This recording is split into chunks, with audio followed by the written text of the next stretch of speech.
A very pleasant good evening to you as we welcome you inside the broadcast booth here at Queen Creek High School. It's actually not the Suns Prescott True. press box, but it is Queen Creek High School.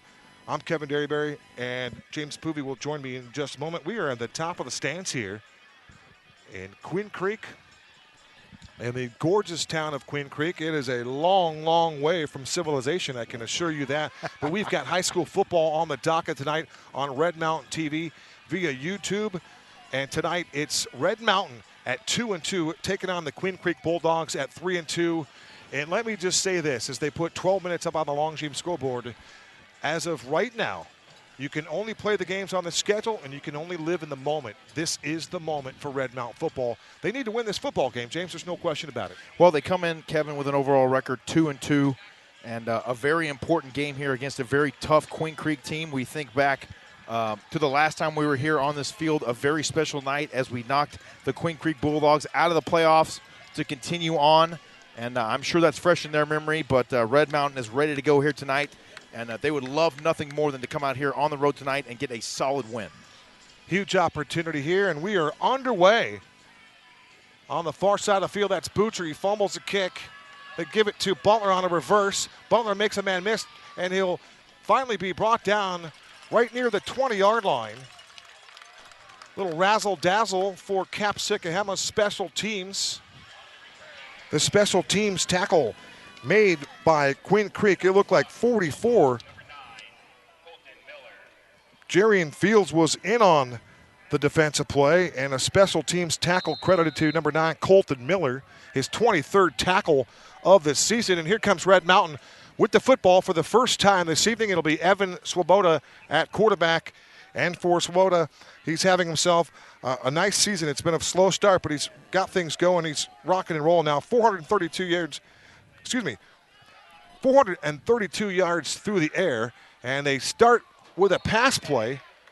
We have a very unique perch here. We're just above the student athletes here, so bear with us as we kind of acclimate ourselves to this perch, James. But a first play of the game is a little pass, and kind of running out a little juice on that throw. Butler he lost his footing there and made that catch, but he did a nice job of catching the ball, even though it didn't result in any positive yardage. Yeah, he was able to cradle that one there. A little bit of a hot one there from Evan Swoboda, but he'll settle down as we get going here and get this offense clicking. 2nd and 10 for the 20, working right to left. Play fake, right side. Ball is caught, and it's dropped. It was a slant play. On that particular play, the intended target looked like it was 86. That's Jacoby Lane.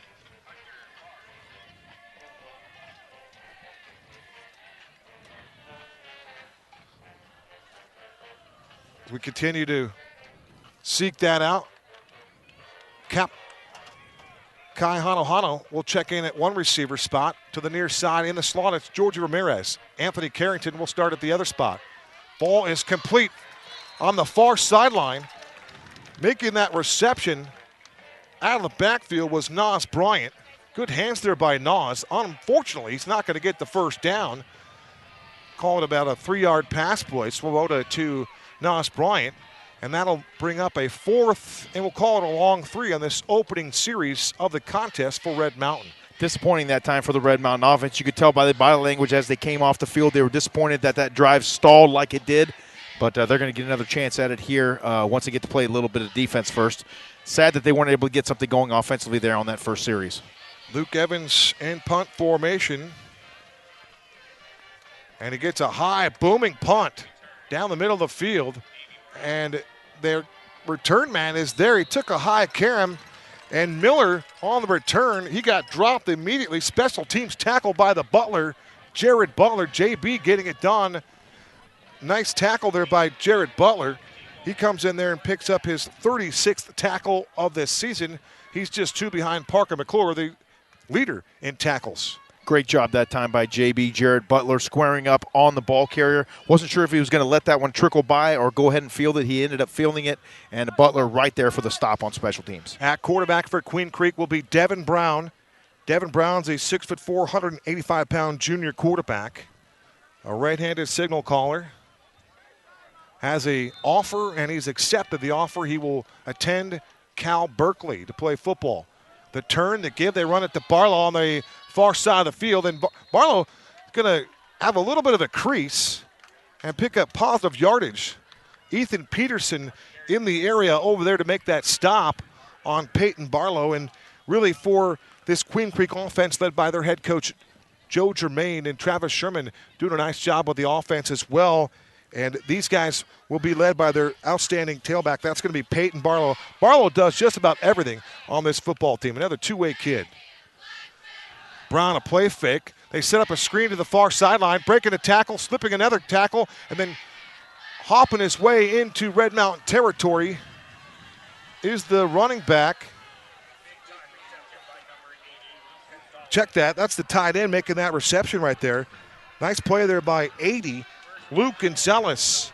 For Gonzalez, his 7th reception of the season. They run that tight end screen there, James. Yeah, that was a great play right there. Beautiful pitch and catch right there to Gonzalez, and a great head of steam running through defensive traffic and picking up a first down for the Bulldogs.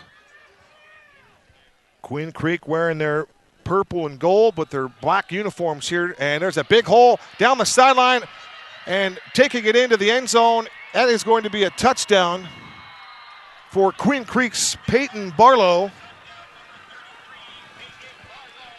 Barlow gets the handoff, runs left, and just absolutely streaks down the sideline, and he wasn't even touched. No one home on the edge that time for Red Mountain's defense. Peyton Barlow got to the corner in a hurry. He hit the Jets, and there was nothing but green grass in the end zone in front of him. Unofficially a 45-yard touchdown run for Peyton Barlow, and Barlow stays hot.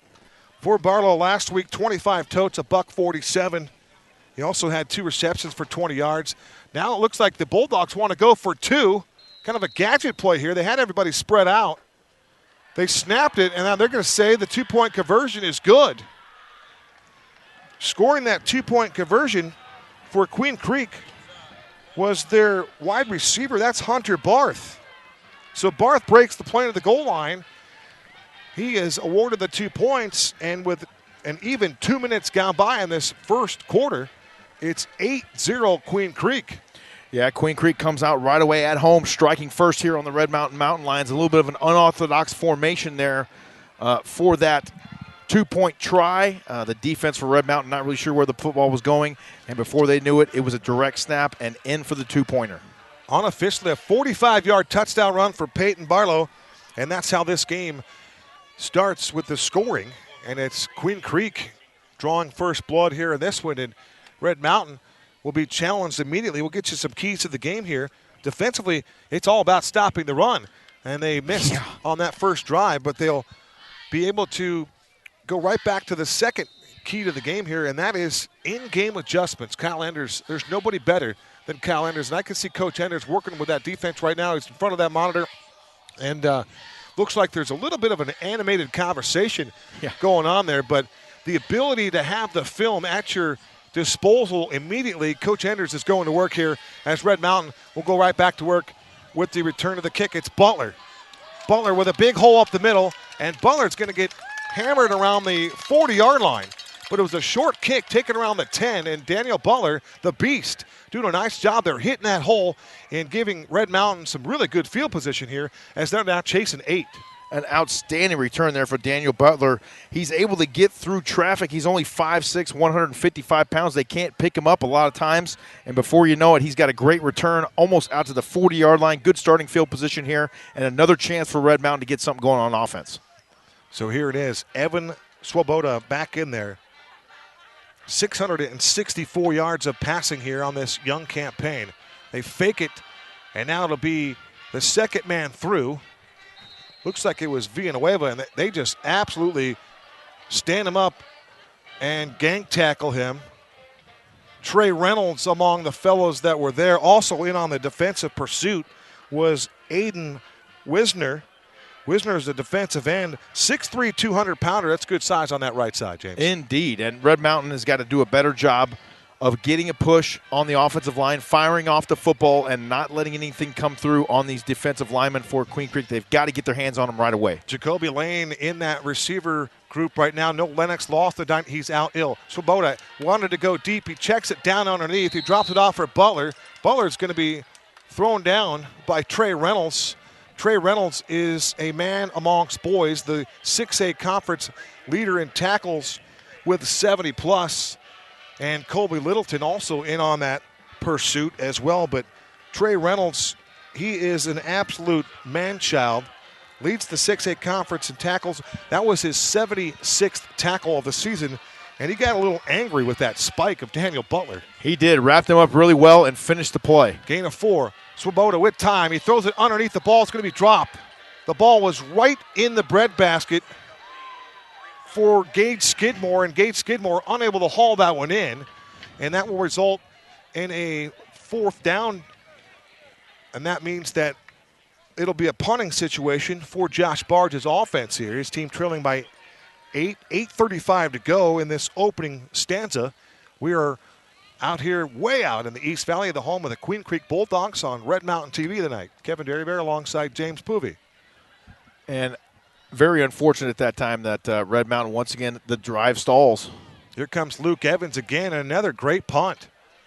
One thing that Luke Evans has been able to do is get some good hang time on his punts. They're still trying to refine that kick game, and we'll look for some opportunities here tonight to put them through the uprights. But until then, it'll be Kyle Ender's defense going to be asked to keep this game in check here very early. But it was a Peyton Barlow touchdown run that set the tone here on the first drive of the night for the Queen Creek offense. And this is a very good offense. We talked about Devin Brown going to Cal, but Peyton Barlow is an outstanding talent. All kinds of numbers on the ground. 376 before tonight's game. In fact, that touchdown that Barlow scored, only his 2nd of the season. So for the 2nd time tonight, it'll be Queen Creek back to work, working left to right. They'll start from the mountain line, 27-yard line.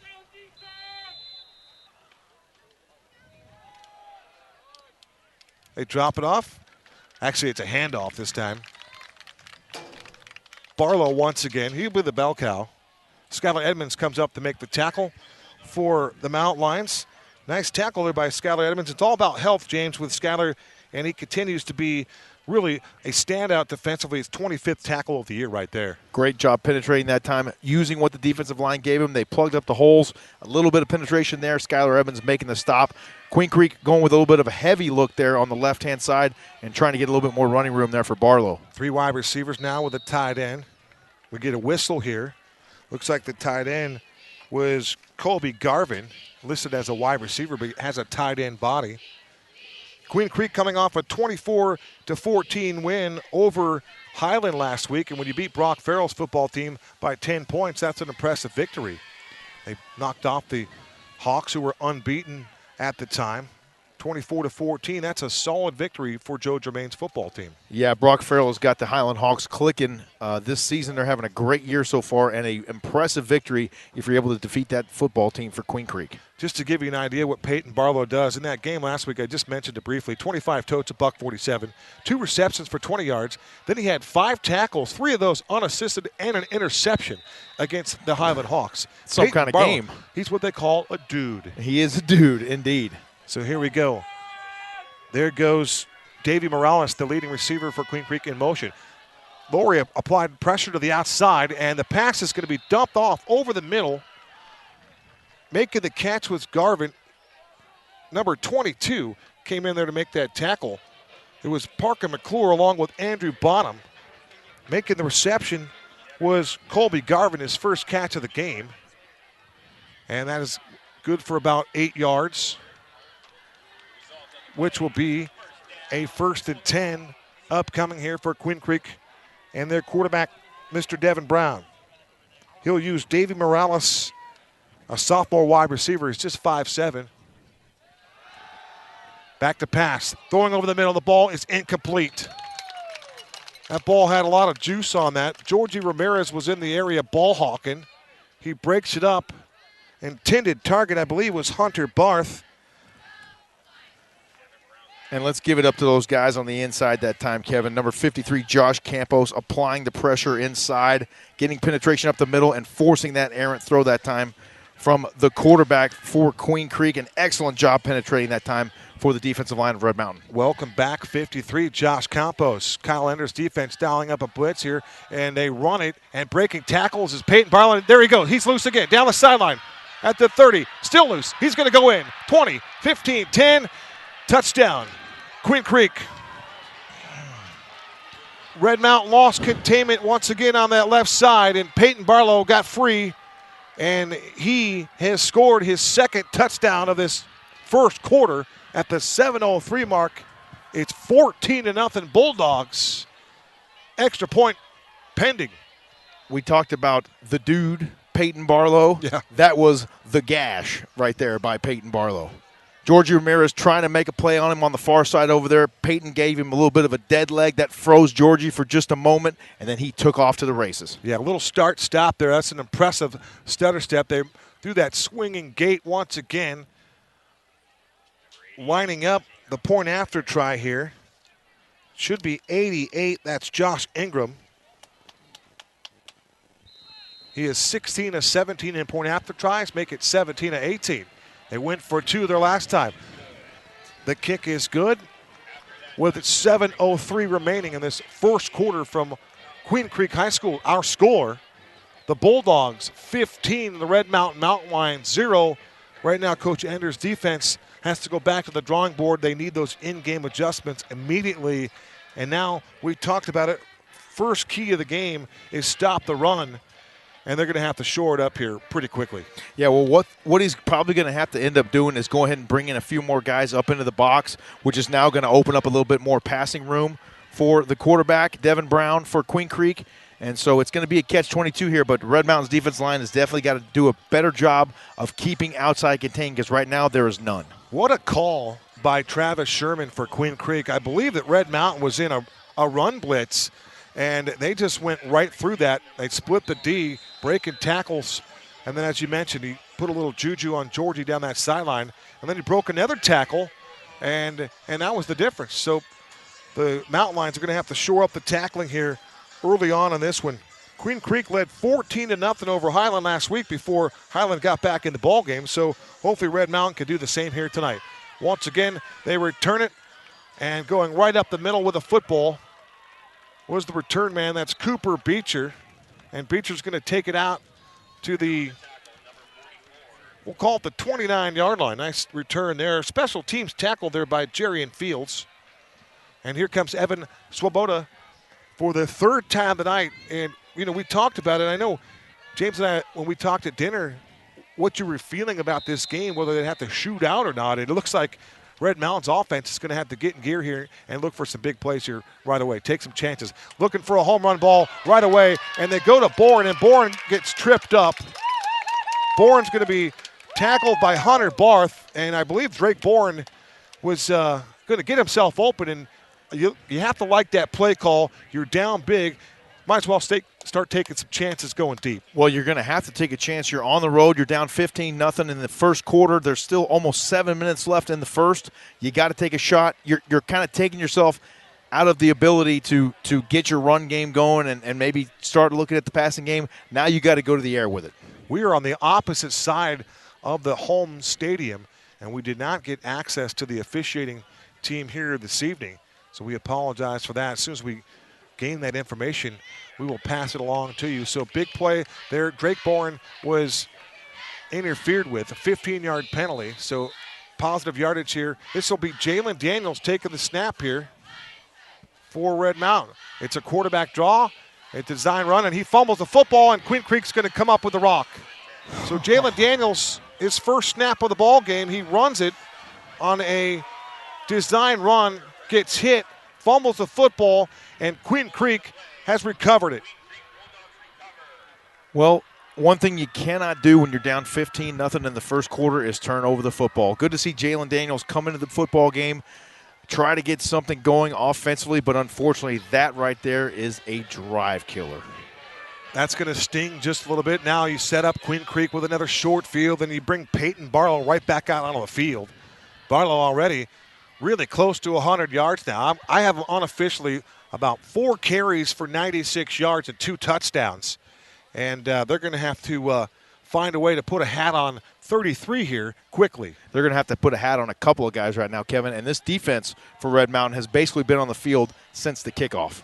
Luke Gonzalez lines up to the near side of that Barth of the slot. This will be Brown giving it up. They run a sweep to that far side again. Why not? They go back to the well again. They run a sweep left. I believe we had a different ball carrier that time. No, check that. It was Barlow once again. He's the bell cow. Why not? 25 carries last week. And he's one of those guys that you can give him the football, and he just kind of gets better as the game wears on. But just in 4 carries, he's already housed it twice. Well, 72 totes coming into the ball game. The thing I love about Barlow, Kev, as you watch him when he's about to take contact, he is not afraid to lower the boom and initiate and give you some right back. 5'11", 175 for Peyton Barlow. 2nd and 4 from the mountain line, 39-yard line. They set up a screen over the middle, making the reception and getting tackled from behind there.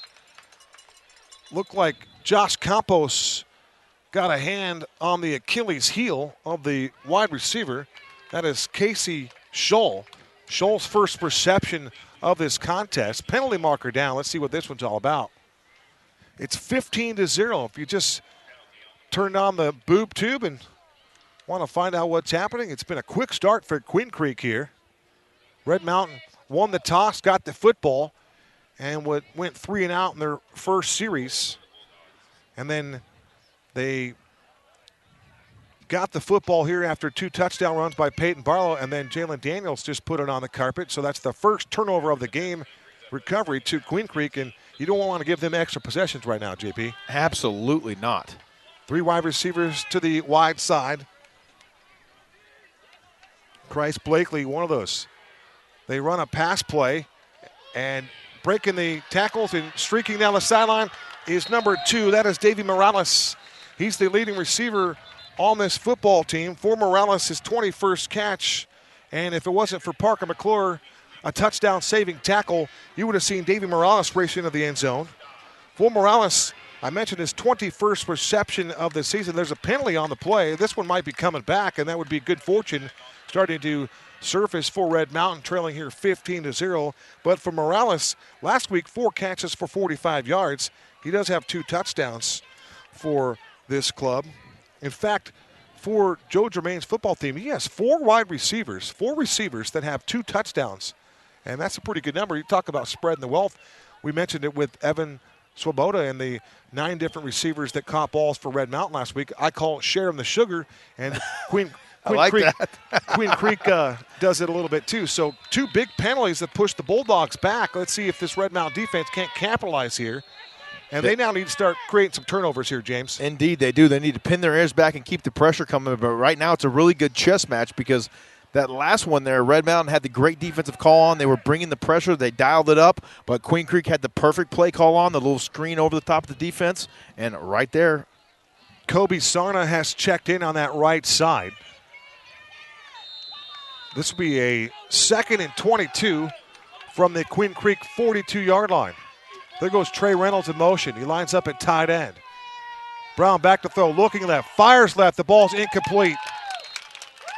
They were going for Morales, and Skylar Edmonds on that defensive play finished the play, and that was just great defense. He rolled the defender out, or he was the defender. He rolled the offensive player out there, got a hand in there to boot, created a little havoc, and then finished the play. That's great. Fantastic coverage right there from Skylar Edmonds. Great job using outside leverage. Always a good idea to use that sideline as an extra defender. That's exactly what Skylar did right there. Textbook defensive back play. Cole Loria over there encouraging his teammate Cooper Beecher. Coop is playing one of the corner spots right now. 3rd and 22. 3rd and a long way here for Queen Creek. From their own 42-yard line, up 15-0. Clock stop with 6:05 to go. They run another screen to Morales. Morales is going to be bottled up and then belted. Good team defense there by Red Mountain. Coming in there to finish off the play was number 7, Cole Loria. Ethan Peterson also in on the hunt defensively for Red Mountain. And after a couple of penalties for Queen Creek that kind of stalled their momentum. Red Mountain's able to cash in here and take advantage of it. They got the stop. Now they need to do something with it. That should be a good confidence builder right there. They were able to get the penalties on Queen Creek, move them back a little bit, and then take advantage, get them 3 and out, get them off the field. Now they're going to punt it away, and let's see if this offense can turn it around. In punt formation, number 49, that's Sebastian Tomerlin. And it's we'll call it an effective punt into Mountain Lion territory.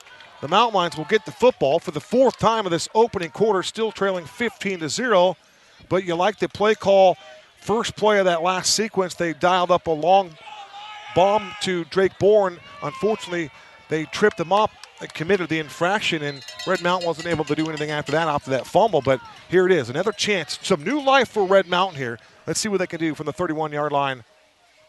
Under center, it's Swoboda. They run it on that crack toss sweep, and they go to the right side. It's Nas Bryant kind of leaping over a defender, getting positive yardage right there.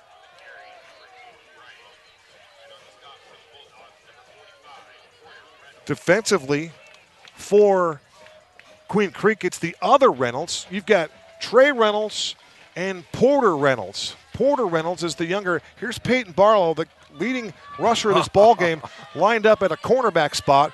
He's got Jacoby Lane. Take a shot. Why not? Inspector Gadget out there. They run it on a sweep to Bryant, and they're going to bottle him up in the backfield and throw him down to the turf with no gain. In fact, Nas Bryant might have been pushed back a couple yards. He might have lost 2. Good defense there by who else? Trey Reynolds. 77 tackles on the campaign for Trey Reynolds. Brother Porter in there on that stop as well. You got the Reynolds brothers. Man. Porter Reynolds is second on the team in sacks. The leader is Aiden Wisner. 4:07 to go in this opening quarter. It's 15-0 Queen Creek. Here comes Swoboda out of a shotgun snap. They set up a screen to Bryant, and Bryant's going to be tackled immediately. He caught the pass, and then Trey Reynolds was right there to knock him down. It was almost as if that pass was to Trey Reynolds. It was. It almost like Reynolds had him wrapped up before the ball was even loose. But somehow it didn't draw a flag. Swoboda to Nas Bryant in a phone booth, and he was tackled immediately by Trey Reynolds. There was absolutely nowhere for Nas Bryant to go had he caught that ball, and he did, and it was dropped immediately. So no gain for Red Mountain. 4th and 11 on their own 30. They go back to Luke Evans. And the edge pursuit right now for Queen Creek is off the charts. Boy, and they came up with the pressure, too. We have a new long snapper. Jacoby Lane is out there snapping the ball. Max Bray, of course, is out. We'll get you the guys on the injured list for this particular week against Queen Creek. Long snapper Ben Bray out for the year with that torn-up knee. And actually, it's a tibia. I think he's got more leg fractures than knee issues. But Jaden Hurst out for the year with a back injury. Gannon Lyles is out tonight. Injury not disclosed. And then Lennox Lawson, wide receiver, L3, number 13, has not practiced all week long. He's been ill, and so he is not with the club here tonight. So a shout-out to Lennox Lawson if he's watching the game at home. Perhaps DL, David Lawson, is here. I haven't seen David tonight, but a shout-out to the Lawsons. L2, wish you guys a speedy recovery. Get Lennox back here. We need him to make some plays. They run a draw to Barlow, and Barlow finally gets stuffed in the backfield. Good defensive pressure up front. Great job in there that time. Number 3, Drake Bourne, among others for Red Mountain, getting the stop that time on defense. A lot of dirt flying up in the air on that one. Great pursuit and penetration that time from Red Mountain. I don't want to be the corrective business because you're pointing out a lot of things here. I think that was Josh Campos. I don't think Drake Bourne plays defense. So no big deal. Ooh. But I believe that's big Josh Campos, so it's good to have him back in that lineup, the nose tackle with him outlines. Welcome back, JC. So that's a loss of 1. Give JC a TFL. Loria shown blitz. They run it, and there's nowhere to go at all. Yeah. Kevin, right there, number 53, you just talked about him, Josh Campos. Full extension up front, shed the block, and he was the one that made it stop. Great job. Davey Morales on the carry, and for Morales, nowhere to go at all. You talk about a hole closed up pretty quickly. That was just great stretch defense as J.C. Josh Campos leading the pack right there with a nice stick and another tremendous defensive play. 2 minutes to go in this first quarter. Score remains 15-0 Queen Creek. This is a 3rd and 11 from the Bulldogs. Brown back to throw. Has time from the pocket. Looking for the home run ball. He's got a man, and the ball is going to be caught, and he's going to turn around, and he's going to race into the end zone for a touchdown. Holy smokes. Queen Creek's number 11. That is Miles Molander. 60 yards from Devin Brown, and Queen Creek has gone out in front of this football game 21-0. Point after try upcoming. Beautiful ball there for Devin Brown. That play had everything, Kevin. Great protection up front. Red Mountain was coming with the pressure off the edge, but the tackle's doing a great job running those over-pursuing defensive linemen up the field, and Devin Brown just takes to the night sky a beautiful ball. What's crazy about that, JP, is that there was a lot of time for Brown to make that throw. He had a good pocket there, beautifully delivery of the football, but I thought the delivery was a little bit late, but the secondary wasn't even in on that play, and for Molander, all he had to do was catch it and literally turn around and race it into the end zone. There wasn't anybody remotely close to him. Nope. Point after try is up, and it's good. Josh Ingram drills that one. 1:37 to go. It's 22-0 Queen Creek. They lead this one here, and right now Red Mountain seems to be coming apart at the seams here only in this first quarter. Yeah, it's been a tough start here. They've had a couple of chances. They capitalized on those couple penalties on the last drive there for Queen Creek, able to get them backed up a little bit and then turn on the heat a little bit, get them off the field. But this offense for Queen Creek between Barlow and Devin Brown sitting back there in the pocket with all day to throw, it might be a long night out here. They're going to have to get some pressure on the quarterback. You know, you look at the numbers for Queen Creek points per game, 26.2. Well, they got 22 here with a $1:37 to go in the first quarter, so they're about ready to exceed that number. Red Mountain, 25.5 points a ball game. So, you know, on paper, they're still in this ball game, but they need to start executing. It's the slow starts on offense that have really plagued this football team, not just tonight, but really throughout the duration of the season. When you play Skyline and teams like that, you can get well. You can get well, but it's also misleading on how much you've improved. This is the barometer right here. How will they respond in this football game? A lot of life. Long way to go here in this one, and this team definitely has the heart and character to come back. They run it on the return, and he gets stonewalled. We will wait to see who had that. It's Cooper Beecher, and Cooper Beecher absolutely got destroyed before he could get to the 25-yard line. They'll mark it at the 23. And even now, it's 22-0, 1:30 to go for Red Mountain. You got to kind of slow it down, small, manageable segments. Let's just get a first down at this point. Yeah, let's start with that. Let's get a first, and then let's try to get another first. Maybe let's get a nice pass play in, maybe get a run, 10, 12 yards or so. There we go. This is Villanueva with some scoots. That's it. Looked like Swoboda mishandled the snap initially, finally got the ball in his possession, was able to put that ball into the chest of Josiah Villanueva, and that's the most positive run that we've seen here tonight. That looks like about an 8-yard gain for Josiah Villanueva, and that's positive. Red Mountain needs a few more of those so that Queen Creek's defense will have to start respecting the run, and maybe they can get a shot over the top. Aranda Pinion on that left side and Victor Castellano getting it done. They run it again. This time it is Josiah Villanueva, and Josiah got bottled up initially. Then he spins forward for another yard. He spun around and then fell forward for the yardage necessary to move the sticks. He needed 2, he got 3, and Red Mountain gets just exactly what we asked for, James, a first down. A first down. That's a good way to start the drive. That's their first down of the night here, trailing 22-0. Clock rolling. 35 seconds to go. Working right to left. Red Mountain wearing their black pants and their home whites here on the road. Under center, it's Swoboda. The turn to give is to Villanueva, and he's going to be stacked up right in the middle.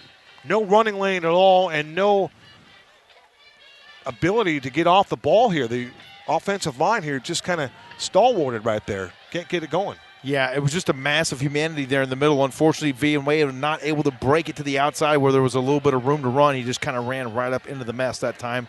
And I believe that was number 43 for Queen Creek that came up in there kind of late and teed off on him. That 43 that you just mentioned is Dylan Prochaska. Yep. How's that? Dylan P. Absolutely. First 12 in the books here from Queen Creek High School. Our score, Queen Creek 22, Red Mountain 0. You're watching Red Mountain Football on the Red Mountain Football Broadcast Network.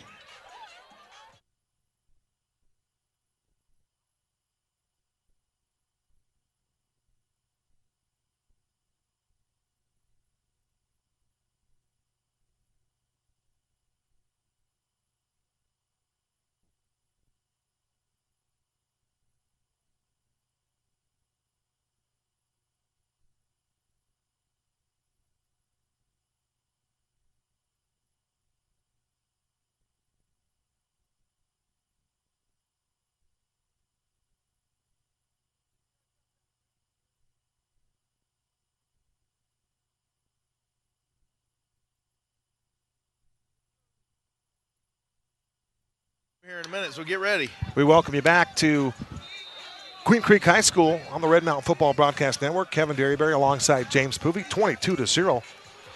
Queen Creek, this is Swoboda under center, wants to go deep, looking for Jacoby Lane, and the ball is going to be broken up. Hunter Barth in coverage for Jacoby Lane. Jacoby Lane is a sophomore.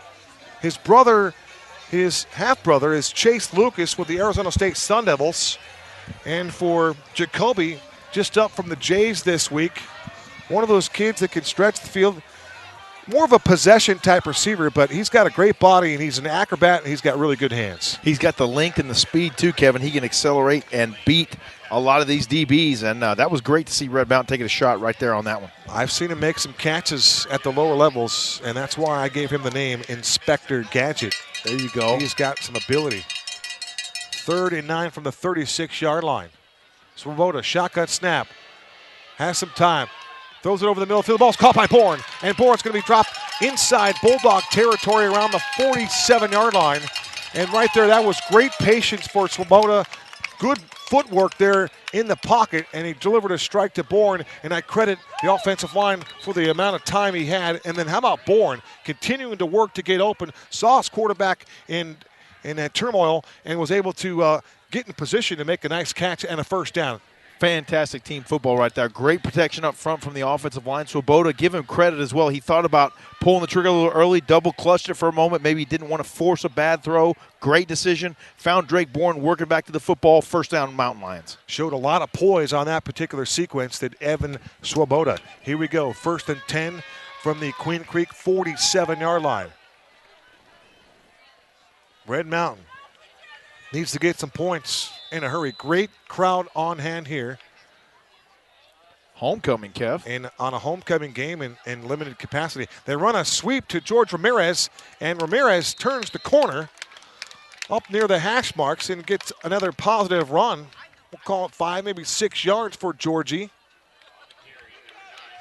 Defensively for Queen Creek is number 45, Porter Reynolds. Reynolds, 6 foot 225, his 32nd tackle of the season. Make it 33rd now as Kai Hanahano will run off the field here. Daniel Butler will line up in the slot. Drake Bourne to the near side, Anthony Carrington on the far side. Flank to the left of Swoboda is the tailback, Josiah Villanueva. There goes Butler in motion. Swoboda back to throw. Throws over the middle. The ball is incomplete. He had Carrington open, and he just missed Anthony Carrington. Nice to see Anthony with some good speed there and a nice job of getting himself free. And it was a pretty ball, but just too much smoke on that one and unable to fit that one into Anthony Carrington. Wow, that ball just a little too tall, but Carrington just right in the middle of the defense there, Kev. Just all he had to do was catch it and run to the end zone. I know you like John Elway. Oh. And we won't compare Swoboda to John Elway, but he has got a cannon of an arm. It is fun to watch him throw the football. Shotgun snap, back to throw, looks left, fires left, ball's caught. Making the catch and being dropped immediately is Kai Hanohano. Hanohano, his second reception in as many weeks. Hanohano had a 23-yard catch last week for his first varsity reception. And here he is in back-to-back weeks now making some big catches. That one's good for about 9 yards and another chain mover. Maybe there's a little magic left in that number 4 jersey out here on this field tonight, Kevin. We'll see. We'll see. Let's hope so. Here comes number 3, Drake Bourne to the near side. Swoboda will have Villanueva next to him. Villanueva gets the call, bounces to the left side, and Villanueva still on his feet down the sideline. Finally gets grabbed and brought down. Now this is more like it right here. This is a Red Mountain football drive. Not only are we staying on the field on offense, but we're keeping the Queen Creek defense on the field and starting to wear them out a little bit, and we're starting to get something clicking on offense. You know, it's going to take some time. I'm not sure they're wearing them out here in the second quarter, but you like to see the offense on the field right now, James. And like you said, keep Devin Brown and Peyton Barlow on the sidelines there. However, Peyton Barlow seems to be on the field defensively. There goes Ramirez in motion. Shotgun snap for Swoboda. Looks over the middle of the field. The ball's going to be caught. Great reception right over the middle of the field. That is Jordan Morris making the first catch of the game, as Morris was brought down immediately by Aiden Scott. Aiden Scott with a tackle there, but another good ball by Swoboda over the middle, and the ball over the middle, and those receivers seem to be getting open over the middle of the field. 1st and 10 from the 16-yard line. This is Daniels again. Daniels is going to run it, and Daniels gets hit. After forward progress, we'll give him a couple yards. In there defensively for the Queen Creek Bulldogs was Colton Miller, and Aiden Scott also teamed up with him.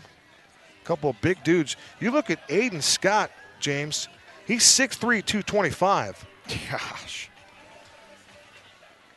That's a big number 8. You don't see too many number 8s with 225. How about Crew Jackson, 35, 6'5", 200, playing that safety position.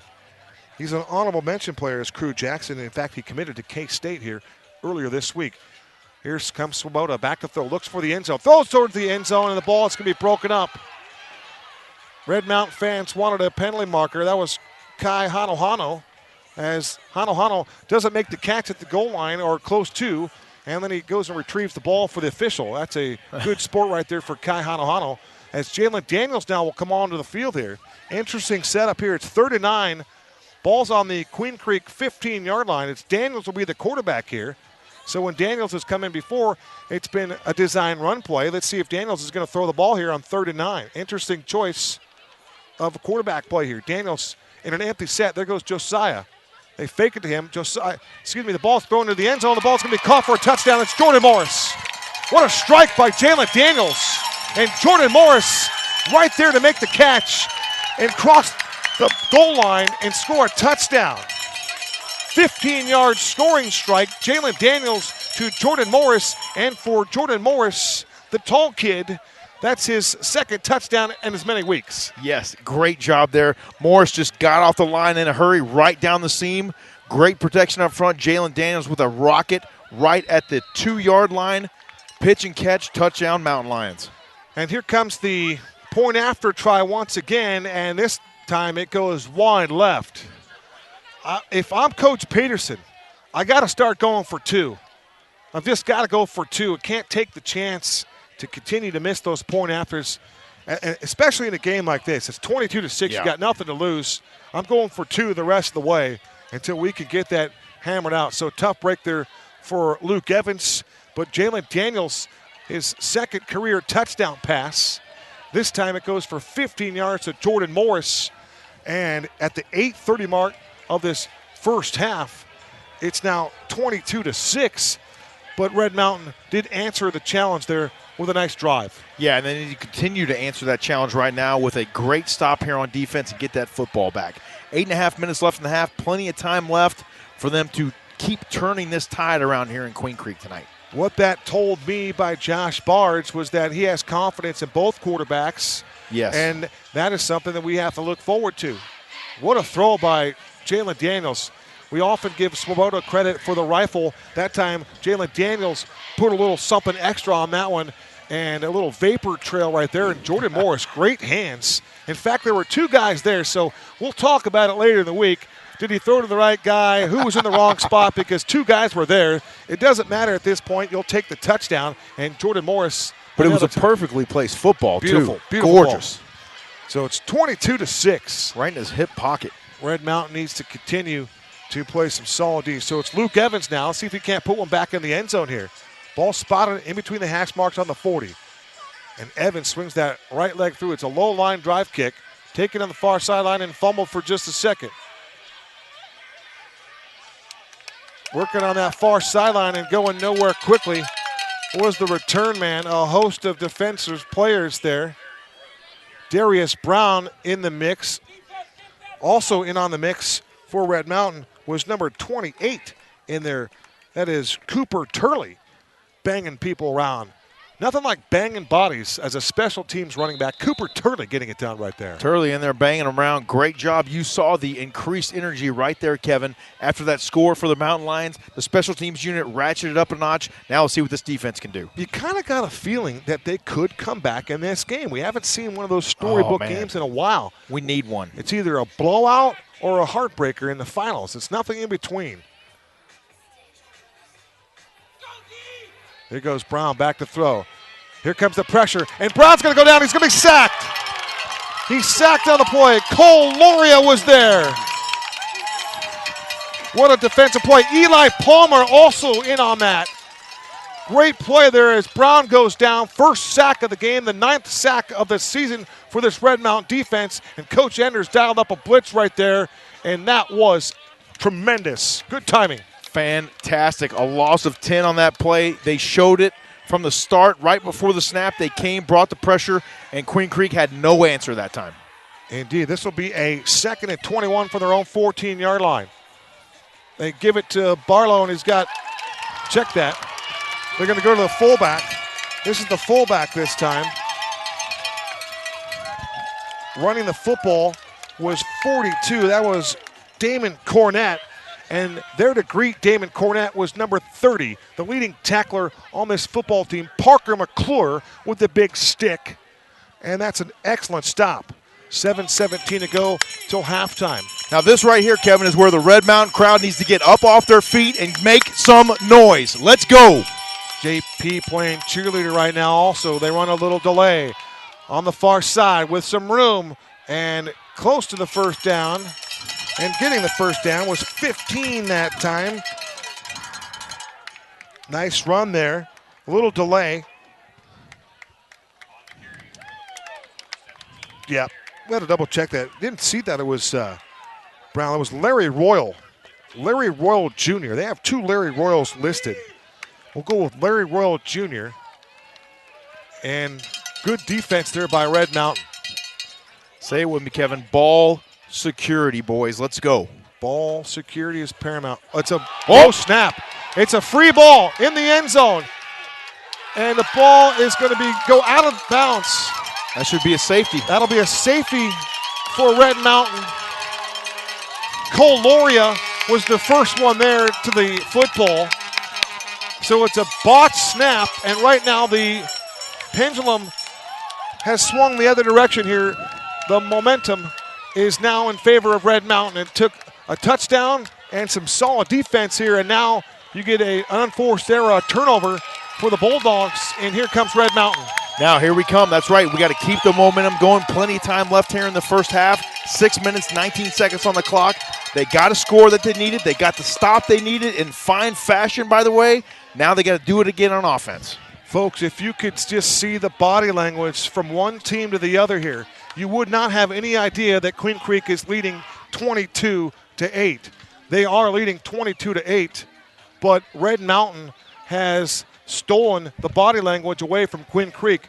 The guys walking around with the mojo right now, left lane hammer down is Red Mountain. That's it. They're bouncing around on the field right now, ready for another special teams play. The guys on the sideline jumping up and down. Let's go. Queen Creek 1-1 on the season here.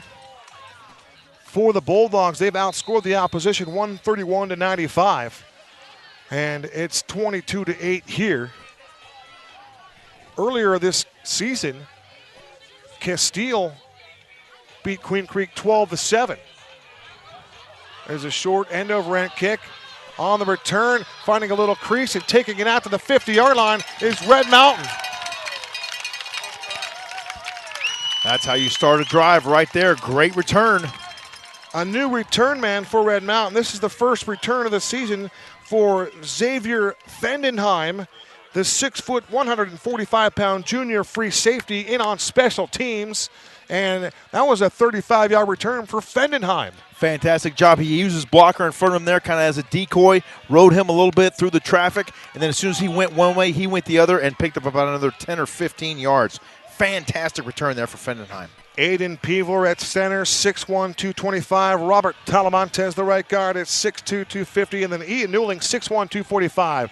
Old Uncle Mo right now riding with Red Mountain. It's Swoboda back in the football game. Last time Red Mountain had the ball, it was a 15-yard touchdown pass from Jalen Daniels to Jordan Morris. There goes Butler in motion, a play fake. Swoboda to the air. The ball is going to be picked off. It's intercepted by the free safety. On the return, right now for Queen Creek is 49 to the far outside. There goes Sebastian Tomerlin, and he's finally going to be wrestled down and thrown out of bounds on the 32-yard line.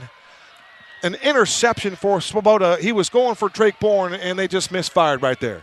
Very unfortunate. A great job jumping the route that time for Queen Creek's number 49. Just prowling back there in the backfield, Sebastian Tomerlin, and he nearly ran it back to the house before Jordan Morris tattooed him on the far side of the football field. Big-time play for Tomerlin. And now we were talking about the momentum and how quickly it can swing. Well, the pendulum has swung just that quickly right back in the other direction. So it's 22-8, 5:56 to go till halftime. And that was a tough break there for the Red Mountain offense. Defense has got to rise up once again here and get a stop. Doing their homework, as you mentioned, Sebastian Tomerlin. He's also the punter. These guys are very versatile. Brown under duress. He's going to scramble and finally go down. Boy, Devin Brown didn't have any room at all. Cole Loria was there to greet him. And right next to Cole Loria was Eli Palmer. And they were there waiting for him. So a scramble that didn't amount to anything there for the quarterback, Devin Brown. I mentioned earlier in the first quarter that Brown had committed to Cal. That's actually Hunter Barth has committed to Cal. And I know Devin Brown has several offers, a lot of Division I offers. We'll get you a few of those before we roll out of here. 5:18 to go. Brown back to throw. They set up a screen again. They set it up to the far side. Breaking a tackle. Free and still slipping. Tacklers going down the field. Was the receiver on that particular play. Queen Creek wearing their all-black uniforms with purple numbers outlined in yellow. Larry Royal Jr., again, was the guy on that pass play, James. Yeah, he was the one that got it there for Queen Creek. Third down, very important coming up here now for Red Mountain's defense. They've got to get a stop and at least hold these guys to maybe a field goal try. Trey Reynolds will check in. Trey Reynolds with his Sunday arms. This dude is a load. Lining up to the far side is Miles Molander. He's got a touchdown reception here on the night. 3rd and 6 from the 28-yard line. Here comes the blitz. Brown to the outside. The ball is incomplete. Trying to climb the ladder that time was Davey Morales. And as he tried to climb that ladder, he had to scale that ladder with Ethan Peterson draped all over him, and he wasn't able to do that. Nice defense there by EP. Great job by Peterson in coverage, but the guy that really started all that havoc in the middle that time, Skylar Edmonds, bearing down on the quarterback for Red Mountain. Fantastic job there, number 27. Give Edmonds another hurry. He continues to pursue the quarterback here tonight, as he does everything. Kind of keep an eye out on 87, Jordan Morris. They're looking at him over here on the sidelines. He might be a little bit ginger. Has a touchdown reception already tonight. The only score of the game. So this will be a 4th and 6 from the 28-yard line. Brown back to throw. He's looking left from the pocket. Fires from the middle of the field. The ball's behind Barth and incomplete. No flags in the play. And Red Mountain's going to get the football back on a turnover on downs. So Mike Peterson's defense stands on their head, and they get the ball right back. And what's significant about that, James, is you turn it over on one end, the psyche could swing just that swift. And this Red Mountain defense, they responded to that challenge, got the ball right back. They did. They kept their calm, played solid gap control defense that time, got pressure on the quarterback, forced him out of the pocket, made great plays there, and really dodged a big bullet. Now they're back on offense. Here comes Jalen Daniels. It'll be Morris lining up in the slot, Bourne to the near side. On the far side, it's Anthony Carrington. There goes Nas Bryant on a sweep. They give it to Bryant, and Bryant runs right into the blocking scheme, and he gets decked in the backfield. Kind of an unusual play there. They try to stretch it out. Another one of those jet sweeps, if you will, James. But Nas Bryant rode right up into the back of the block there by Drake Boren. Well, Drake Bourne overran the play just a little bit, had to come back and try to work his guy back to the inside so Nas could get to the outside, and they just ran right into each other. That's a loss of one. Carrington lines up to the far outside. It's Butler in the slot. The tight end is Jordan Morris. Nas Bryant flanked to the right of Jalen Daniels. There goes Butler, the action man. They fake it to him. They run it to Bryant up the middle, and Bryant will pick up about 5 yards. Good run there.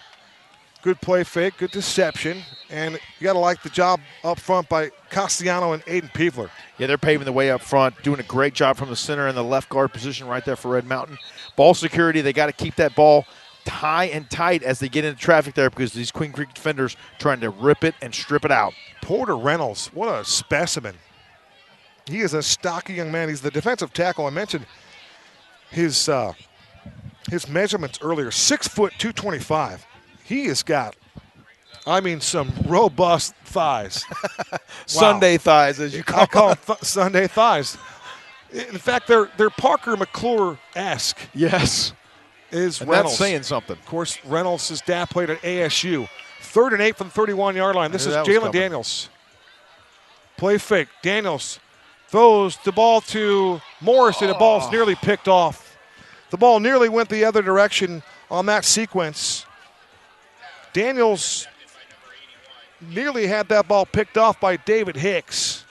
For David Hicks, he had a tackle last week in that win over Highland, but had he caught that ball, he would have had the easiest surefire walk-in touchdown he's ever seen in his life. I don't know about you. I don't see how Hicks didn't pick it off, and I don't see how Jordan Morris is not still running with the football. Yeah. A little misdirection on the throw. I think it was a misfire. If the ball had a little loft and touch to it, Morris is still running, I think. Bad snap.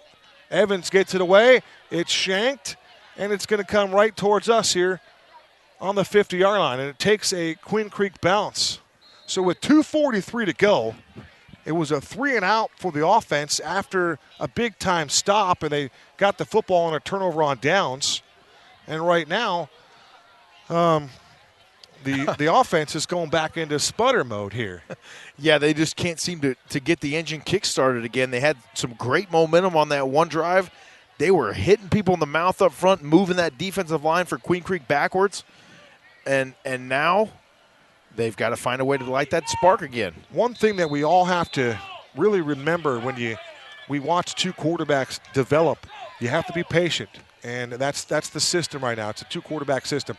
All right, this is Morales. Morales slips a tackle and finally gets grabbed and then thrown down to the turf. Georgie Ramirez up there doing a little roughhousing, and Georgie playing with a little edge to his game right now. Kind of an attitude on that particular tackle, James. A great job. That's called coming in there and cleaning up the trash. Credit to 27 once again. Skylar Edmonds, he was the original contact on that. He wrapped up, held on, and Georgie came in and finished him off. Devin Brown to Davey Morales for a 2-yard gain. That'll bring up a 2nd and 8 from the Mount Line, 43-yard line, approaching the 2-minute mark here. There goes Morales in motion. Brown back to throw. Looks left. Here comes the pressure, and nearly missing a sack was Devin Brown. Applying the pressure was Cole Loria. Give him another hurry. In fact, Brown was under siege right there and did a nice job. Very athletic young man to escape that pocket and get rid of that football. Josh Campos also in there wreaking havoc. So Kyle Enders has unleashed a couple of dogs on that front line there. They rushed 4. 2 of them got in. You talk about a difference maker. That's Josh Campos right there. He nearly had another sack right there. Red Mountain already with 1 sack here. They have 9 on the season. The 6A sack leader as a team is the Mountain View Toros. Malaki Tase with 10 plus. 3rd and 8 from the 43-yard line. Possession play here. Evan Brown back to throw. Here comes the pressure. He's got nowhere to go. He lost the football. The ball's on the ground. It's still loose, and Red Mountain is going to recover the ball. There is a major scrum for it. I think it might have been Campos that got it. There's a sack. 54 on the recovery for Red Mountain. That is Vincent Glovna.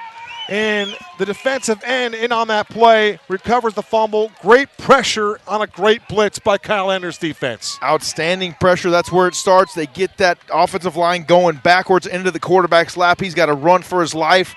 And then ball security becomes an issue as guys are bearing down on him, trying to grip it, rip it, and strip it out. Fantastic defense there. That's what it's going to take to get over this Queen Creek team. So Red Mountain now the beneficiary of a turnover, one apiece. And so here comes Evan Swoboda. And the fact that there's a $1:45 to go in the opening half, it's 22-8. It's all about right now. It's this possession, it's this drive for the Mountain Lions. If you can get some points on this drive, you're in this game going into halftime. Go deep. Swoboda back to throw. Over the middle of the ball. It's nearly picked off. Trey Reynolds nearly intercepted that one. He was trying to go over the middle for Gage Skidmore, and that ball was just underthrown. We had 3 receivers streaking down the middle of the field. 2 of those guys running around the hash marks, and Gage Skidmore right in the middle. You won't see too many guys 6'2", 225 with hops like that in the middle right there, Kevin. An excellent pass deflection there for Reynolds. My goodness. Yeah, he also has 4 rushing touchdowns for this team. Jeez. He can do it all. So it'll be Swoboda from the pistol. Over the middle of the field, the ball's caught by George Ramirez. And Georgie somehow breaks a tackle at the 45-yard line. He'll take it to the 44-yard line of Queen Creek. And that's where you saw guys flying to the football. One of those guys coming in there to make things difficult was number 35, Crew Jackson. And when you see Crew in the middle there, I mentioned him already, 6'5", 200, his 37th tackle of the season right there. That's a big boy right there in a tall drink of water, Roman center field for you. Yes, indeed. But look at that, James. You look at that size, 6'5", 200. Whether he plays safety the rest of his career or not, if he's able to continue to educate and refine his game, and if he was a Sunday-type player or a Saturday-type player, that's a cornerback, basically. That's who cornerbacks are getting paid a lot of jack right now to be that size with speed. Oh, yes, indeed. Big hitters, too, as well, like that. You can almost write your own check. Well, the Pittsburgh Steelers are looking pretty good in the National Football League. The only team undefeated in the NFL, I believe. You're right. Congratulations. I mean, you are on a roll right now. The Dodgers took the series, and your Steel Curtain is undefeated. I mean, unbeaten, baby. Unblemished, as I like to say. You must be looking forward to Sunday. Just kicking back on the couch and watching a little Steelers football. Hey, if you want to keep talking Dodger baseball, I'm all about it. However, we got caught with our hands in the cookie jar last week. We'll get right back to it. This is Villanueva on the sweep, trying to get outside and can't do it. Great tackle by Queen Creek. 43, Dylan P. Prochaska. A great job. He strung that thing out wide. Prochaska. 5'10", 185, a junior. And just great job of outside contain that time. Nothing getting outside there. Villanueva had the speed, but just couldn't get to the corner. Right. Prochaska. Prochazka. Prochaska. Bingo. Absolutely. That's a no-brainer. 1:12 to go till halftime here on Homecoming 2020. And not sure when a good time it is, but we know that Queen Creek is playing with a heavy heart tonight. They lost one of their linemen in a tragic accident during the summer, Hunter Vendiola. They recognized him. They paid tribute to him before the ball game tonight. A nice moment of silence and for his parents and his family. And it just, we feel for you. And when we're in this position, we're all on one playing field and we watch this game together. But it's a tough offseason for this Queen Creek football team, and their hearts were touched losing one of their own. Yeah, heavy hearts out here tonight. It was a great tribute right before the ball game tonight. And as you mentioned, Kev, football's family, when something like that happens, we all take notice of it. Swoboda out into the flat. Ball's caught by George Ramirez. Beautiful bootleg throw. Make it Drake Bourne on the receiving end of that one. The leading receiver in yardage is Drake Bourne. And Drake Bourne, another nice route coming across from that far side of the field. And a beautiful throw by Evan Swoboda. Great job once again there, Swoboda. It all started up front. He had protection, able to find the open man. And let's keep it rolling. Clock's ticking, though, Kev. Gain of 18, 49 seconds to go. Jacoby Lane checks in the ball game. He lines up to the near side. It'll be Swoboda under center.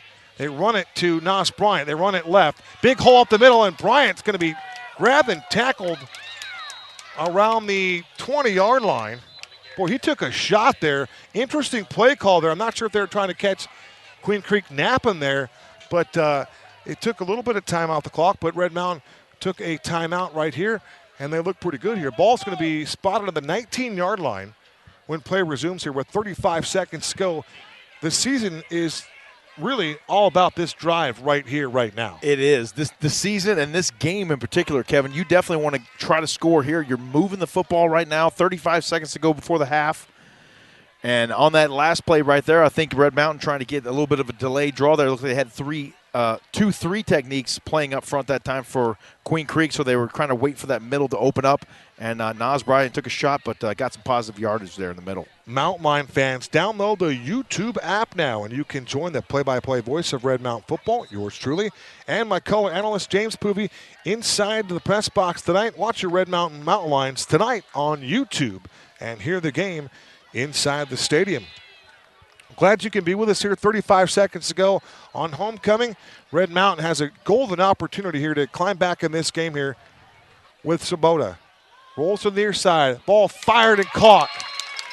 Drake Bourne, his third reception of the game. That ball had a lot of zip on it. Beautiful throw, great route, and the technique by Drake Bourne to catch it and get out of bounds swiftly was just a heady play. Great job on the edge right there for number 3. Gain of 7. Swoboda wanted to go to Bryant. Instead, he goes over the middle of the field. He had Bryant on that wheel route, and he dumps it off to Drake Bourne. 23 seconds on the Long Team scoreboard, and they have some time here. Meanwhile, while the fans are getting a little bit uneased, if you will, ambitious, yeah. They had time. You got to remain poised, act like you've been there before. It's not the first football game we've all witnessed together, that's for sure. But Swoboda gets the clock stopped. Ball spotted on the 5-yard line of Queen Creek. It'll be a 3rd down and goal. So this is a huge play here, and Swoboda looks good rolling out with the football, doesn't he, James? He looks really good. He's always got the shoulders parallel to the line of scrimmage. He's ready to fire the football, and he's just got that good lean, Kevin, and just pulls that hammer and brings that arm over. It's beautiful to watch. Georgie lines up in the slot. 3 wide receivers to the far side of the field. Drake Bourne to the near side. Swoboda looking for the end zone. He throws over the middle of the field. The ball's going to be nearly caught. There was a little carom in there. He wanted Carrington, and there were too many redwoods there, a lot of trees right there, and one of the defenders, I don't know if it was 9 or who got that, but it looked like Colt Miller put a hand on it, and ball went up in the air, and it was nearly intercepted. Anthony Carrington was in the vicinity, but he couldn't haul it in. Yeah, Carrington was right there. They wanted him on the reception. He kept the great concentration. It was a tip ball. He almost was able to relocate it and bring it down, but unfortunately not able to do so in the end zone. So the Mountain Lions will take a timeout here. It'll be a 4th and goal from the 5, and this is an interesting play call here. If you're Mike Peterson, as you talk to Josh Bartz from up atop, you got to come up with your best play right here. Yeah, I think you're going to have to look for either Drake Bourne, because he's been hot as of late, or maybe you go back to number 87, Jordan Morris down the seam, if he's able to run past those linebackers real quick. We'll have to keep an eye on Jordan. He has appeared to be a little bit banged up there. I'm not sure if he's got a groin or a knee or something like that, but he has not. In fact, Morris is right here. He's on the sidelines right now. He's not even on the field for this particular play. So you have to wonder about his health right now. You've got Anthony Carrington out there, Drake Bourne to the near side, Daniel Butler, and Josiah Villanueva with George Ramirez. My guess is they're going to go to Ramirez in the end zone here at some point. Here we go. 4th and goal from the 5-yard line. Huge play here for Red Mountain. Pistol formation for Swoboda. Looks right. Wants to go right. He does go right, and the ball's dropped. He had Drake Bourne at the goal line. Good call by James Poovey, and Drake Bourne comes up, says, that's on me. Then he dropped the ball. So the Red Mountain Mountain Lions leave one here. Queen Creek dodges a huge bullet, and with 9.5 seconds to go till halftime, Queen Creek's more than likely going to take a knee here. You don't want to get cute if you're Joe Germain. Get out of here with the lead of 22-8, and if you're Red Mountain, you're going to come out of here scratching your head just a little bit. They left some points right there on the field. Yeah, any way you slice that one up right there, Kev, that one's going to hurt. You had a scoring opportunity from the 5-yard line, and you nearly completed it. That would have really gotten us back into this ball game, possibly a 15-22 score, or maybe 16-22. But now halftime, 22-8. Well, one thing that we do know is that this is a resilient group, and that these guys will continue to battle through 4 quarters. That is a real staple of a Mike Peterson coach football team. So with this particular pause in the action, it's halftime from Queen Creek High School. Our score, Queen Creek 22, Red Mountain 8. You're watching Red Mountain Football on the Red Mountain Football Broadcast Network.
We welcome you back to Queen Creek High School on Homecoming 2020, an extended version of halftime here as they recognize all of their senior student athletes and cheerleaders in Palm Team, and we're ready to begin play here in the second half for Queen Creek. That's the return man, Casey Shull, to the middle of the field, and not much room there.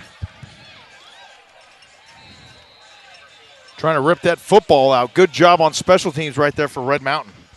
Indeed. Two guys in on the hunt with special teams. Eli Palmer was one, and the other one, Trey Heath. So it looked like they made a little Heath bar out of Casey Shull right there with that sandwich.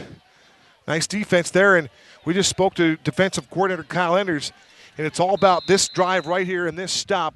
Red Mountain needs a stop and a score in the opening sequence here, and they got a chance to get back this ball game. They give it to Barlow. He stops, tries to go back up the middle, and waiting for him is that Red Mountain front four.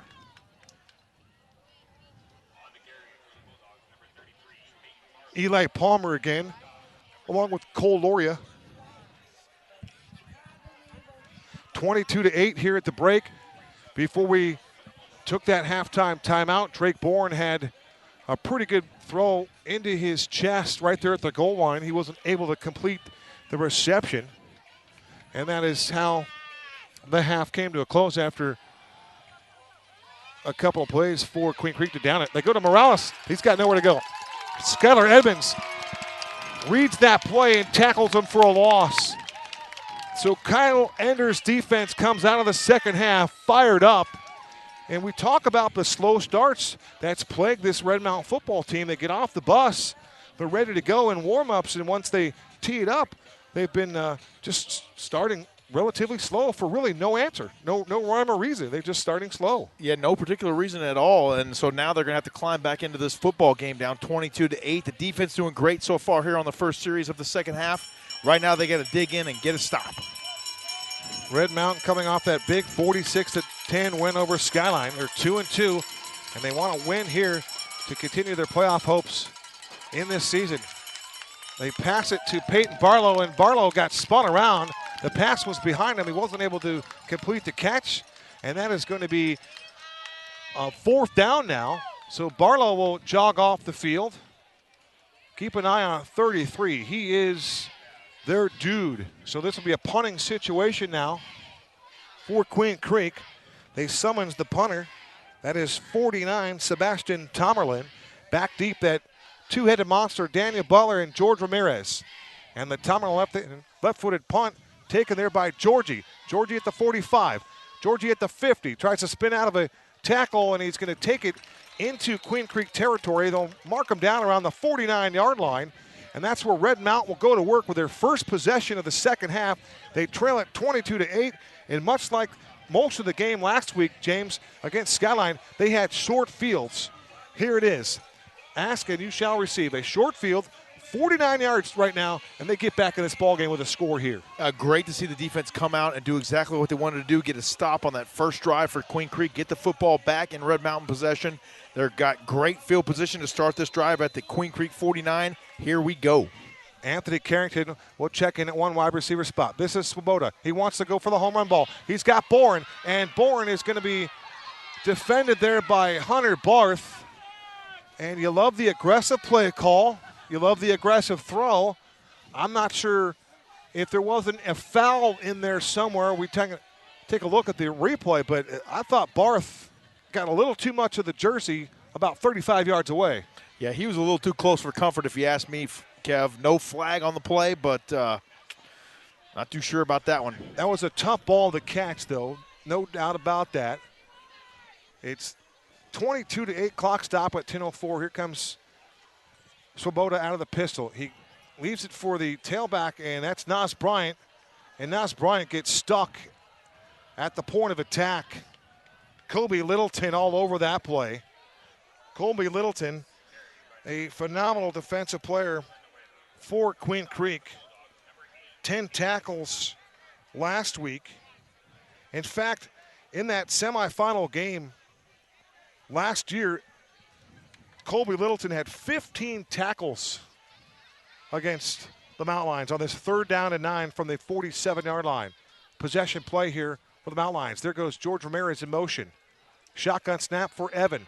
Evan under pressure. He throws to the far side. The ball's caught by George Ramirez, and he's going to be stopped short of the line to gain. Let's see where the spot is. No, I take that back. The head linesman's going to mark him past the sticks.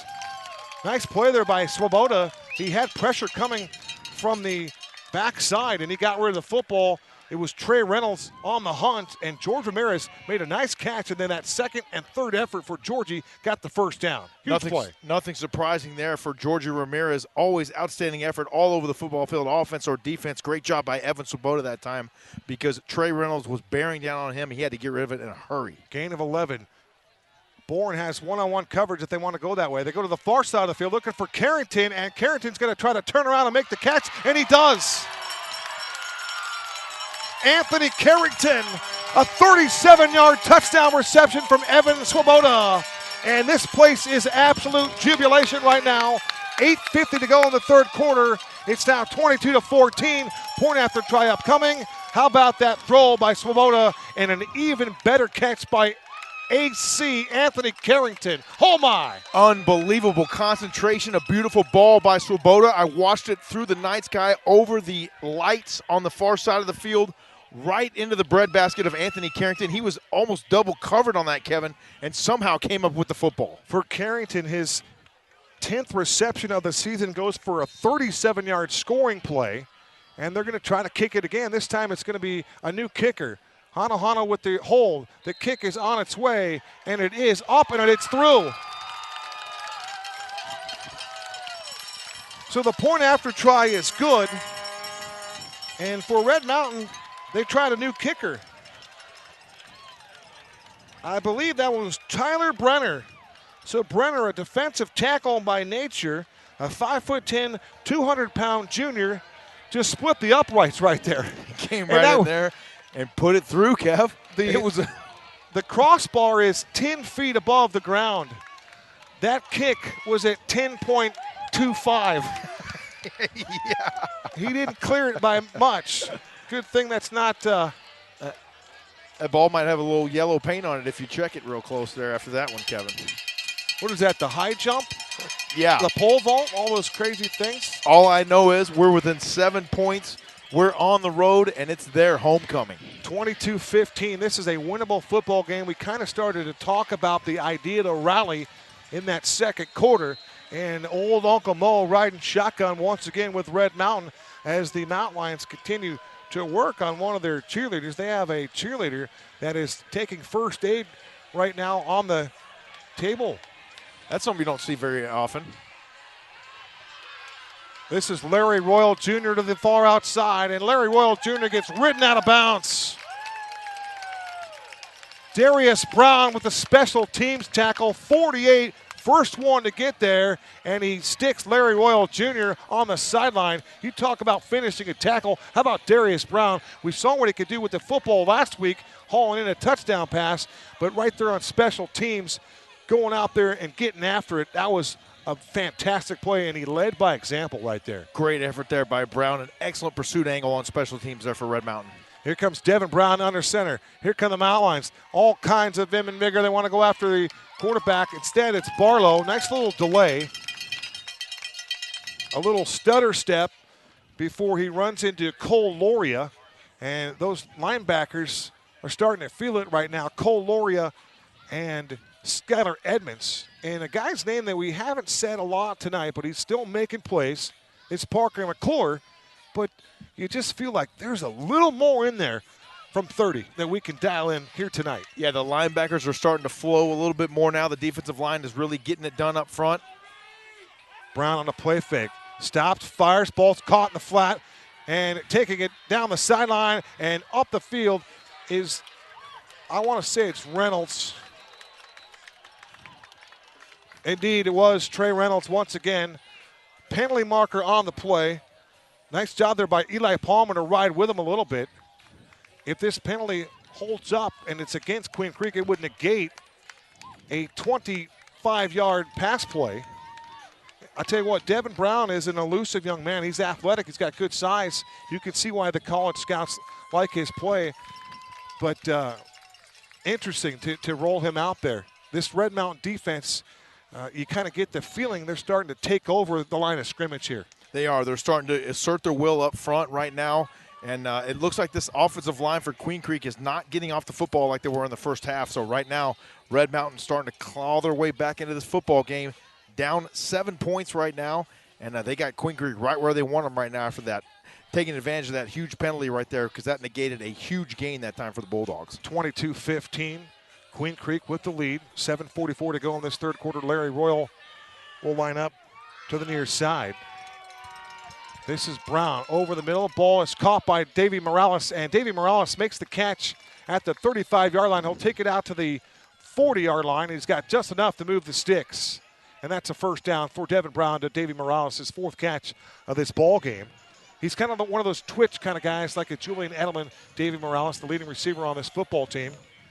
For Davey, 24 catches on the season. Queen Creek was founded in 1986. Their first varsity year came back in 1987. They were 2-8. And you might remember that under Tony Washington back then. Oh, back in 87. That was a good year. 87. I didn't realize this school's been out here that long. High snap for Brown. Pass complete to the far side. It's a wide receiver screen, and there's nobody home. Great defense by Red Mountain. You talk about guys swarming the football, led by number 27, Skylar Edmonds. That's exactly what we want to see up here in the broadcast booth, Kevin. So many guys rallying to the football that we can't even tell who got there first. Edmonds approaching 30 tackles on the season.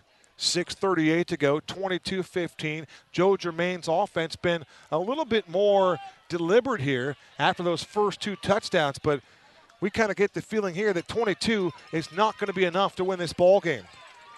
Splitting out left to the near side, that is Miles Moldander. He's got a touchdown already tonight. They run a sweep to Barlow, and he tries to cut it back, and he cuts it back, and he runs right into the defensive pressure of Red Mountain. Great defense there by Vincent Glovna. Glovna recovered a fumble earlier in this ball game, and Glovna all over that play right there. Great job. That's a TFL for Mr. Glovna. Third down upcoming here for Red Mountain. Another big defensive stop right here, Kevin. We need it.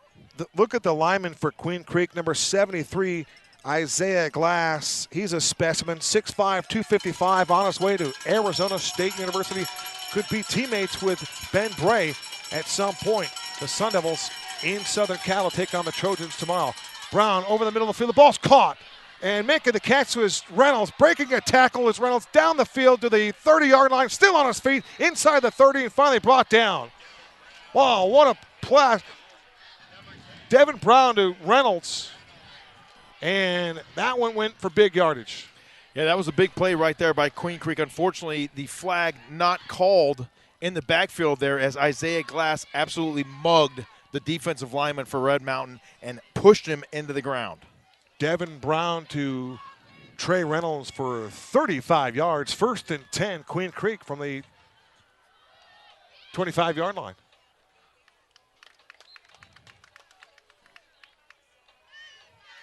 They run it to Barlow again. Barlow over 100 yards in the first half. Runs into Parker McClure that time. 4-yard gain for Peyton Barlow. Inside 5 minutes to go now in this third quarter. It's a 22-15 ball game. Red Mountain has touchdowns from Anthony Carrington and Jordan Morris here tonight. In fact, Swoboda has a touchdown pass, as does Jalen Daniels. 2nd and 6 from the Mountain line, 21-yard line. They run it to Barlow. He stutter steps, and then he's finally going to get strung out. Forward progress would net him a yard, maybe 2. Ethan Peterson ended up with the football when that play was all said and done, and he was over there getting some work in as Kobe Sarna hustles onto the field for Red Mountain. Boy, I just like that development of Kobe Sarna and his size. 6'5", 245, coming off a 3-tackle game last week. 3rd and 5 now. This is a big third down play here, James. Oh, my goodness. A big, even bigger third down play, if that's even possible. They've got to get a stop here and get the ball back on offense. No play clock visible here at Queen Creek. We're at Monty Nevitt Fieldhouse. Shotgun snap for Brown. Looks over the middle of the field. He goes for the end zone. The ball is going to be caught for a touchdown. That's got to be Trey Reynolds. And it is Trey Reynolds. They're going to mark him short. Nope, they're going to call it a touchdown. Boy, they went over the middle. Trey Reynolds is an athletic young man. We talk about what he does defensively, but he scored 4 touchdowns offensively, and he continues to be a game wrecker with what he does offensively. Last week he had 5 catches for 18 yards and a touchdown to go along with 12 tackles. On the season now, that is Reynolds' 7th touchdown combined, his 3rd touchdown reception. He only had 6 catches before that play. Now he's got 7. The snap is there, the hold is good, and the kick is right down the middle for Josh Ingram. With 3:32 to go in this 3rd quarter, our score, Queen Creek 29 and Red Mountain 15. So things get a little bit more interesting. Yeah, Red Mountain let Queen Creek have that touchdown, get a little bit more of a lead. Unfortunately, on that last touchdown there, Georgia Ramirez covering Trey Reynolds, giving up only 40 pounds there to him, Kev. That's it. But, what can you do? That guy is a dude. The Mountain Lions are 2-0 in their lifetime against Queen Creek. Most recent, they won the 2019 state semifinal. That game was played at Brim Hall Field on the campus of Westwood High. Red Mountain won that game 21-9 on that slick field. It was a cold night, and it was the Ty McElroy show, 22 carries, 178. But how about this? Red Mountain's offense that night, 49 carries, 317 rushing yards, and a pair of touchdowns. Red Mountain destroyed Queen Creek running the football. A little different game here tonight. Yeah, we had some road graders, didn't we, Kevin? Well, we go back to the 18 quarterfinal. It was 37-34, and that game ended with the play on Ocotillo. So here we go. This should be Butler, and Butler gets drilled. Penalty marker comes in. Butler took it out to the 25-yard line. Now a second penalty marker comes in. The momentum has picked up here. It was Daniel Butler on the return. Boy, Daniel got smoked on that return. He comes up to a little bit ginger. He's a tough hombre. Yeah, I think the Queen Creek defender might have lowered his headgear there and maybe trying to take a shot on Butler. I mean, he took a couple shots on that one there. It seemed like the flag came out right after the lowering of the helmet. Boy, we'll see. The popular foul to call these days, James, is targeting. And from our vantage point, our perch here, we couldn't quite tell if Butler got teed off on in the dome. But looks like they're going the other way here as the umpire's got the football. He's looking to score for Queen Creek here. Red Mountain's going to start this drive. Looks like on their own 13-yard line. So after all that, double fouls in there, and they go against Red Mountain. It's one of the things that the Mountain Lions are trying to clean up here is some of these infractions.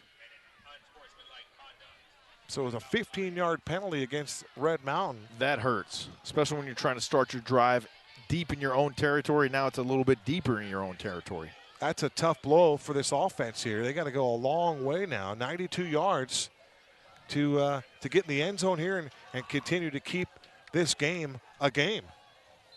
Good crowd on hand here. And this is going to be a run play for Swoboda, and Swoboda throws the ball to Anthony Carrington. As Swoboda was on the move, he threw that one at Carrington's feet. And we wanted to try this a couple weeks back. This is called roll call. If you would, be so kind. Wherever you're at right now watching this game in the great state of Arizona, or whether you're watching it globally, worldwide, Kev, or you're watching it around the United States somewhere, hey, send us a note. Let us know if we have a president. That'd be interesting. And then secondly, I'd like to know where you're watching the game from. Hashtag us roll call at KDB Voice, at JP_Bcast. Where are you watching the game from? And a shout out to Grandma Swoboda. That's right, Grandma Swoboda. We talked to your daughter here tonight. And hopefully you enjoyed the podcast with Evan. Thought it was a very well-spoken young man. Good stuff with Evan Swoboda this week on the Lions Den podcast, James. And a shout-out to the Peterson family, always listening to us back in the Midwest there. No question about it. The Petersons as well. And I believe that someone from the Bourne household or the Bourne family is watching the game tonight. And wherever Hiram is at, Hiram, I salute you, my man. Number 7. No one wore that number finer than you did. But Cole Laurie is doing a really, really good job here. He is. And we can't hang them all up in the rafters because they don't allow us to do that. It's Butler on the move. Swoboda from his own end zone over the middle of the field. The ball is going to be picked off. It's intercepted. Tomerlin once again to the far outside. And he's going to get creamed on the far sideline. But that's going to be another interception for Swoboda. That was picked off there by number 49. That's the free safety, Sebastian Tomerlin. The second pick of the night for him. And I don't know if it was Daniel Butler that laid him out on the far sideline, but it was one heck of a play. It may have been the quarterback. It now was that Evan I think about Swoboda. Swoboda. Yes, indeed. Literally creamed the return man, Tomerlin. And he looks like he might have taken a little bit of that one too there, Kevin. I don't know about that move. I appreciate the tenacity from Evan Swoboda. Obviously, he threw the pick. He's upset. He's going to be – the adrenaline's going to be pumping right then and there. But hopefully he didn't put too much into that one because he is making his way over here to the training table. Those are the kinds of tackles that will give you what I call a kink in the neck. Yeah. And hopefully he can dodge that. They go to Barlow up the middle, and he runs right into Eli Palmer. So Peyton Barlow off right guard. Boy, you look at Isaiah Glass through the binoculars. He's a dude. He's going to be a good-looking player. Here's Jordan Morris again over here, and he does look to be like he's okay. So it's just one of those deals where they haven't been able to get him more involved here as they talk it over. This will be a 2nd and goal from the 3-yard line. Barlow's the deep back. It'll be Brown under center. The turn to give, and Barlow's got nowhere to go. He made one tackler miss, and then Vincent Glovna came in there and took the legs out of Peyton Barlow. Nice pressure there by Vincent Glovna. And how about it for 54? Vincent Glovna have himself a ball game. He is coming on really well for this defense and at an opportune time as well, right when they need him, especially on this big 3rd down coming up right here. How big is this play? It's 29-15, 1:23 to go in this 3rd quarter.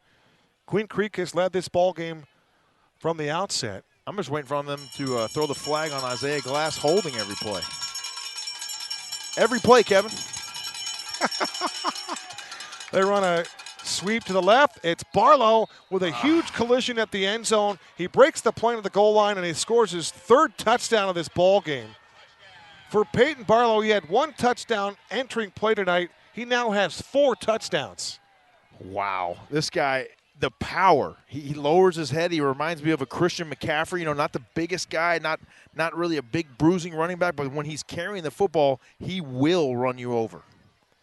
Peyton Barlow, 5'11", 175. Huh. You'd think, he's a pretty tall back also, and he does. He packs a punch. Physical runner. Knows how to run behind those pads, Kev. 64 seconds to go. It's a point after try here for Josh Ingram. Low snap. Here comes the rush. They belt the kicker. It's going to be an easy penalty. And perhaps some frustration now setting in for this Mountain Lion football team. Kick was good. It's now 36-15. And I don't know who blasted their kicker, but somebody got a free shot in right there. Frustration for sure, Kevin, especially 1:04 left here in the 3rd, 36-15. I sent Gridiron Arizona, Chris Eaton, my broadcast partner, and my co-host, if you will. He's my co-host for the Gridiron Scroll. And I sent him a text saying Red Mountain 26, Queen Creek 17. Oh. That was my gut feeling. I felt that Red Mountain could come in here and win this game. I've always thought that the coaching staff here out-prepares Joe Germain and their staff, but these guys have a lot of good players. I thought they've always had really good players. I just feel like this Mountain Lion staff has been able to outwork them and outcoach them in those 2 wins. But tonight, the better team appears to be Queen Creek here with 64 seconds to go in the 3rd quarter. Still some time on the clock, but they are running out of time. Yeah, we're down 21 points now. It's not a 1 or 2 play, and you're back in this game, but they've got to keep plugging away. And you mentioned Queen Creek. They're very solid all the way around in all 3 phases. James, what time does your flight leave Queen Creek? I will be landing in Anthem, Arizona shortly after 11:15 here tonight. So we've got a short, about an hour flight home, and everything's good to go. I've got a connecting flight through the air park in Scottsdale. I got to stop off there, and then I'm going to catch a connector over to Deer Valley Airport. I should arrive home around 1:30 a.m., Kevin. You got to pay the extra and get that direct flight. As Daniel Butler has one go off his hands, and that ball was going to go into the end zone anyway. No return. Another nice kick there by Josh Ingram. It's 36-15. It's been the Peyton Barlow show here tonight, over a century mark in rushing, 3 touchdowns. And Devin Brown has been good enough. Yes, good enough. The protection's been good enough for Brown. He's had some great throws, some beautiful balls, but the ground game for Queen Creek is really impressive. Another guy that's been impressive here is Trey Reynolds. Yeah. He's not too shabby. So it'll be Swoboda again. It's 36-15. It's interesting how, look at our perch here. The scoreboard is blocked off by the flagpole. You have to literally navigate around the flagpole to figure out what the score is. They run to Bryant, I believe. Yeah, it's definitely a different call here, Kev. Being a lot closer to field level, you got to peek through some jerseys sometimes, and you can't quite see things like you can from being up a little bit at a distance. But it's nice to be kind of down with the rest of the crowd and a little bit more into the game, if you will. How about the K-State commit, Crew Jackson, right there, a little run stuff there. 6'5", 200. You can see 35 out there. I'm not sure that 35 fits this young man. Yeah. That's a whole nother deal, but you got to love his size out there playing the safety spot. Swoboda to the air. This one is just caught above the turf by Daniel Butler, and Daniel Butler, the beast, doing everything he can to move that pile. What an effort there from Butler. Poorly thrown ball, let's be honest, by Swoboda. It was down at his shoe tops, but somehow he was able to corral it and pick up positive yardage. I stand corrected. I think that was Georgie Ramirez as the final seconds wind down here at Queen Creek High School at Monty Nevitt Fieldhouse. We've played 36 minutes. Our score out here on Ocotillo. Queen Creek 36, Red Mountain 15. Fourth quarter coming up next. You're watching Red Mountain Football on the Mountain Line Football Broadcast Network.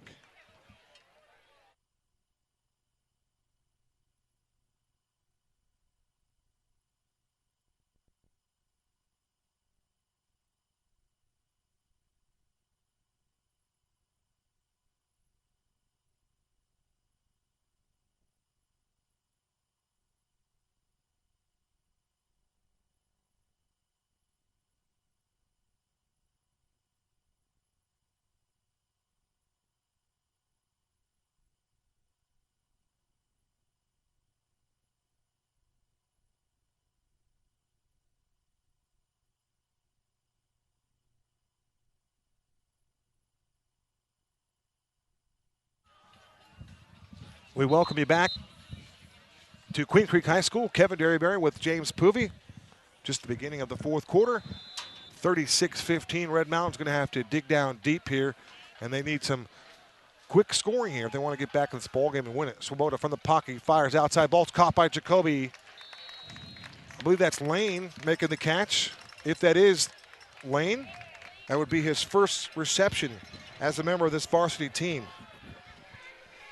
Jacoby Lane, there it is. 6'5", 175. Inspector Gadget making that reception right there. Up from the junior varsity in his second game here with the varsity.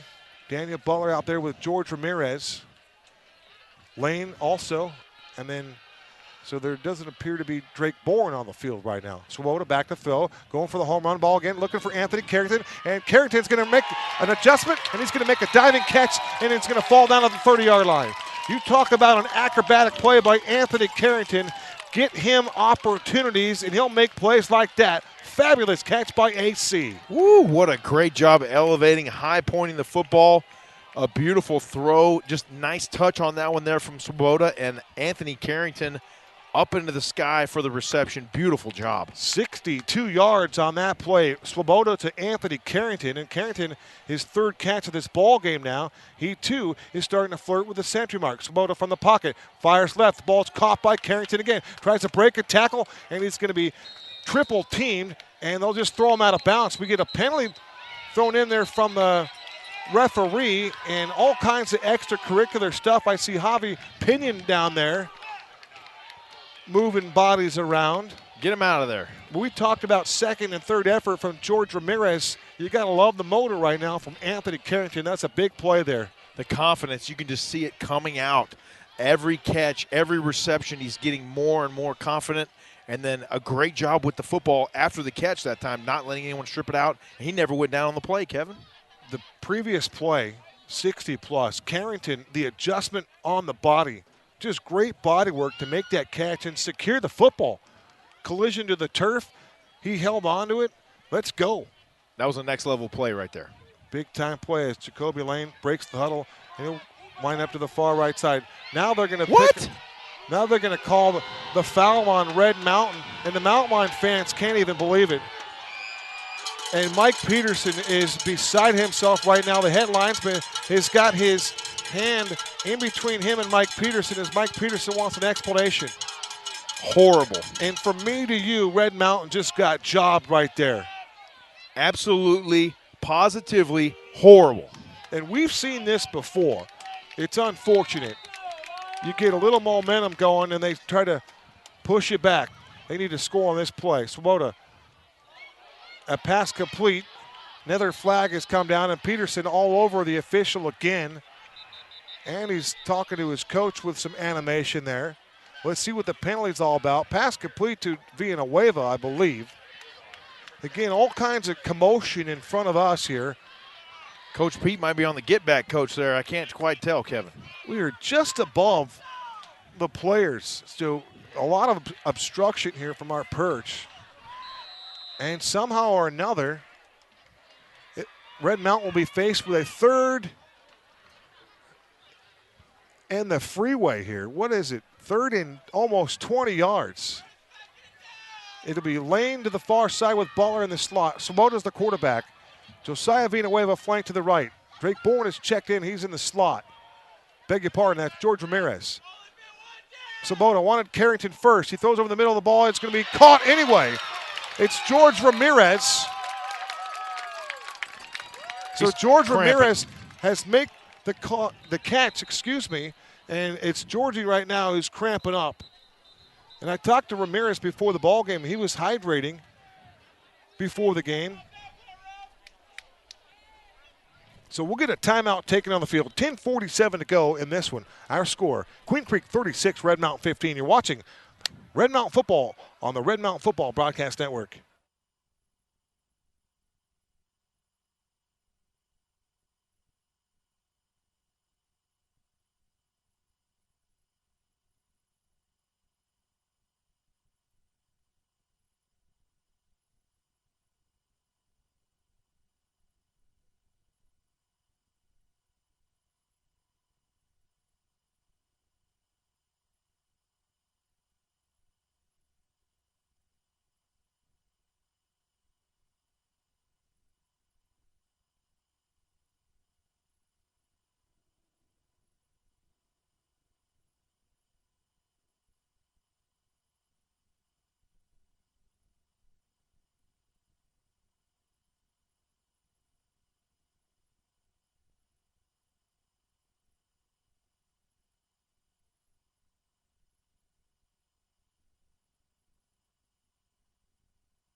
Shout from time to time. Here we go. 10:46 to go. It'll be Swoboda. There goes Butler in motion.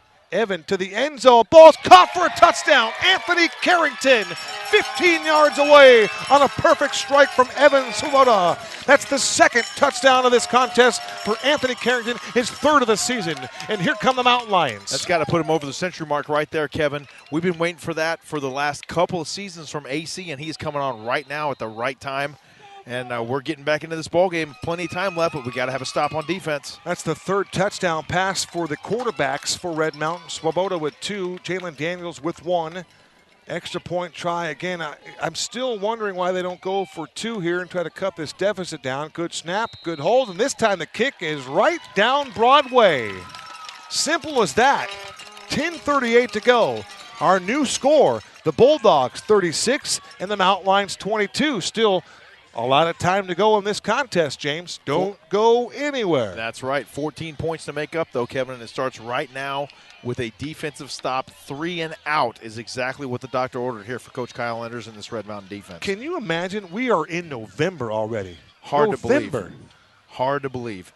Listen to the Lions Den podcast with head coach Mike Peterson each week with show host Kevin Derryberry. Enjoy conversation with Coach Peterson about tonight's game against the Queen Creek Bulldogs, Chalk Talk, the Lions Den Varsity Player of the Week, and a whole lot more on the Lions Den. The Lions Den podcast every week with head coach Mike Peterson.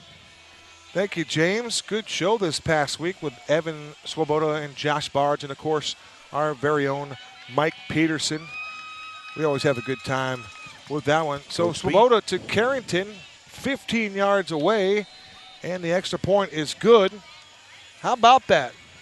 Perhaps they have found some answers to the kick game. Tyler Brenner, 2 for 2 in point after tries. Maybe a couple answers for this offense as well with AC getting off the schneid. This is Larry Royal Jr. to the far outside, turns it up corner, and he finally gets tripped up. The guy that tripped him up was 31. It looked like 31 from behind the plate came in there and took out the legs of Larry Royal Jr., that's Xavier Fendenheim. Who else was involved on that, James? Fendenheim was in on that one. Another nice play for Fendenheim, and Ryan Grossklaus in there as well for Red Mountain. Grossklaus continues to play a very good brand of football on special teams. Also gets a lot of time at safety. So now, the challenge is up to this Red Mountain defense. Here we go. The guy that has the dirtiest jersey of the night is 27, Skylar Edmonds. Parker McClure's jersey is a little bit soiled as well. Brown to the air, far side, ball's caught. Davey Morales, his 6th catch of this ball game, and he gets, I beg your pardon, that is Larry Royal. Larry Royal on the reception. Check that. They got all kinds of unique numbers. It's starting to get a little dark here. That was 7. Carice Blakely, I beg your pardon. Carice Blakely wears 7. It's printed twice. They have 2 17s, both named Larry Royal, one named Larry Royal Jr., and he's not a junior.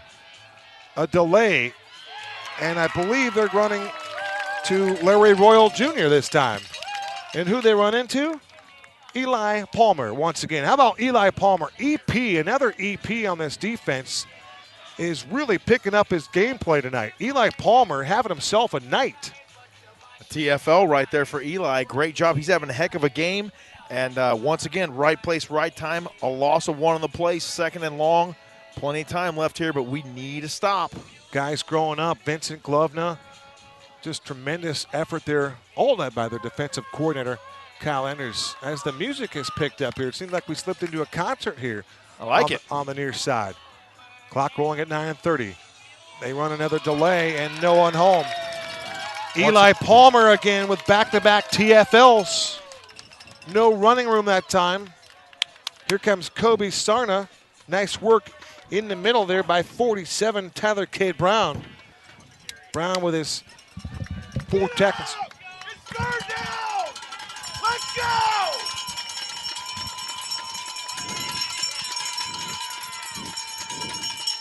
Third down and 11 from the 38-yard line. Possession play here. Let's go. For the outline defense. They want to get off the field here. 4 wide receivers now for Queen Creek. It's Devin Brown. Here comes the pressure. He slides past the pressure. He throws down the field. The ball's incomplete. He wanted Davey Morales stride for stride with the coverage with David Morales was number 9, George Ramirez. And the Mountain Lions have forced a punting situation. What a fantastic job there. They had to get off the field right there.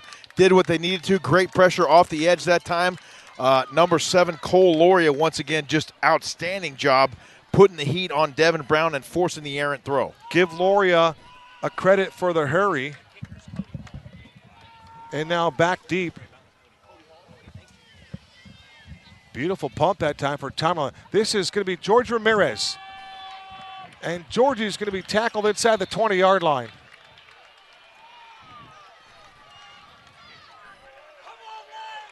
So Red Mount's got the football. They got a huge stop. That was a great punt by Tomerlin. And now it'll be the Mountain Lions down 36-22, 8:34 to go in this football game. They're going to have the rock on the 20-yard line.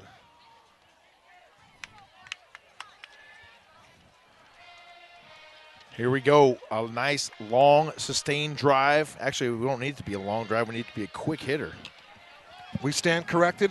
Our new place kicker, we just signed him 10 minutes ago. His name is Cody Hall. He's a tight end, and now he's a converted place kicker. Swoboda, empty set. Ball's caught on the far sideline and then drilled out of bounds. Nas Bryant making the reception on the wheel route, and he got absolutely annihilated on the sidelines. I think it was Reynolds that made the tackle, but we'll go with Hunter Barth on that one. The Cal commit, Hunter Barth, number 13, laid out Nas Bryant. That's one tough hombre, Nas Bryant. Nice play. Holding that football, that was amazing. He took a lick and held on. Gain of 11. Villanueva flank to the left of Swoboda. Swoboda wants to go to Carrington again, and instead he throws it to the ankles of Jordan Morris. Morris running a drag route. And you could see that Jordan a little frustrated by the throw, and then he taps his quarterback on the chest area and says, I got you, we're good. But that immediate frustration, that was a Travis Kelce look right there if I've ever seen it. Travis does all the hard, dirty work, finally gets open. He's wide open. We got 6 coming, and it's slightly off, and it's slightly behind him, and that's just frustration. That's just competitive fire right there. You love to see it. You do. 2nd and 10 from their own 31-yard line. 3 wide receivers now. Make it 4 for Evan Swoboda. From the pocket, fires outside. The ball's caught. And that is Daniel Butler doing a nice job there of stutter stepping and then bouncing it to the sidelines and getting extra yards right there on the defensive stop. Or Villanueva on the reception. It was indeed Josiah making that catch. Kobe Littleton comes up to make the stop. Inside 8 minutes to go now. Nice job there. So the tailbacks that I predicted had a chance to have over 50 receptions on the year when the season began. Haven't quite lived up to that, but there are 2 talented running backs that can catch the ball. They're underutilized as receivers. This is going to be Evan Swoboda as he takes off and runs up the middle. He's got the first down. Nice zone read that time, and he kept the football, and he scampered up the middle for about 8 yards and got the first down. So Red Mountain gets to move the sticks here with 7:35 to go. They stop the clock long enough to move the chains, and Swoboda will go right back to work here. It's still 36-22. We're in the 4th quarter here from Queen Creek High School. Fantastic job last time there on the read option for Swoboda, riding it, watching that defensive end. He went to the outside, so he kept it and ran it up the middle for the first down. This is a 6A Fiesta Region game. These are the types of games that you'd expect to have for a long time coming. Swoboda to Carrington, too high. In coverage was 33, Peyton Barlow.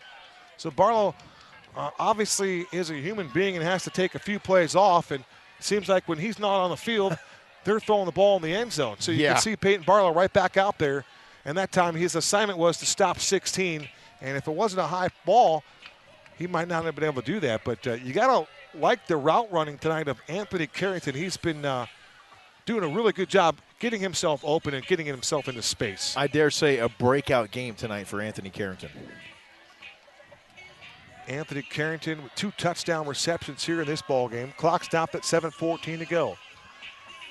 2nd and 10 from their own 42. Swoboda Throws over the field, and the ball is going to be over the head of Anthony Carrington. That was going to be a tough throw to complete. Carrington made a little move, a little post route, and that ball was going into double coverage. Yeah, that was a tough window to try to throw into there. It looked like it was almost telegraphed a little bit too much there to Carrington. He's obviously the hot target right now for Swoboda, so maybe a little pump fake to Carrington and find someone else with it. With the emergence of Anthony Carrington, and you got Jordan Morris, the tight end, out there, along with George Ramirez, and then Drake Bourne, the leading yardage man on this team. You got some weapons now. Swoboda back to throw. Here comes some pressure. Steps up in the pressure, and he's going to tuck it and run it. Swoboda to the sidelines, and he's going to get tackled by Trey Reynolds. Boy, you talk about a couple of futuristic guys right there that want to play on Saturdays. 10-on-10 crime right there was Reynolds on Swoboda, and Swoboda tried to get the necessary yardage to move the sticks, and I think he's going to be short by about a yard, James. That's the time when you wish you had the parabolic mic right down there for that big-time collision on the near sideline, Kevin. He thought he was closer than he was to that first down, but about a yard and a half to go to get it. Clock moving at 6:30 to go in this fourth quarter. Red Mountain's going to have to go for it here. 4th and a long one from the 49-yard line of Queen Creek. There goes Carrington in motion. It's going to be Swoboda. Swoboda is going to have the first down. Evan Swoboda turning into a fullback right there. 2 hands on the ball. Just became a runner, and he bulldozed some people over. In fact, in that group was 10 Trey Reynolds, along with Colby Littleton. Great carry that time. Great determination as well there from Evan Swoboda. He said, I'm going to get this first down, and I'm going to run you over if I have to do it. Clock's going to become a factor now. 6:12 left. They're probably going to start it here momentarily on the whistle.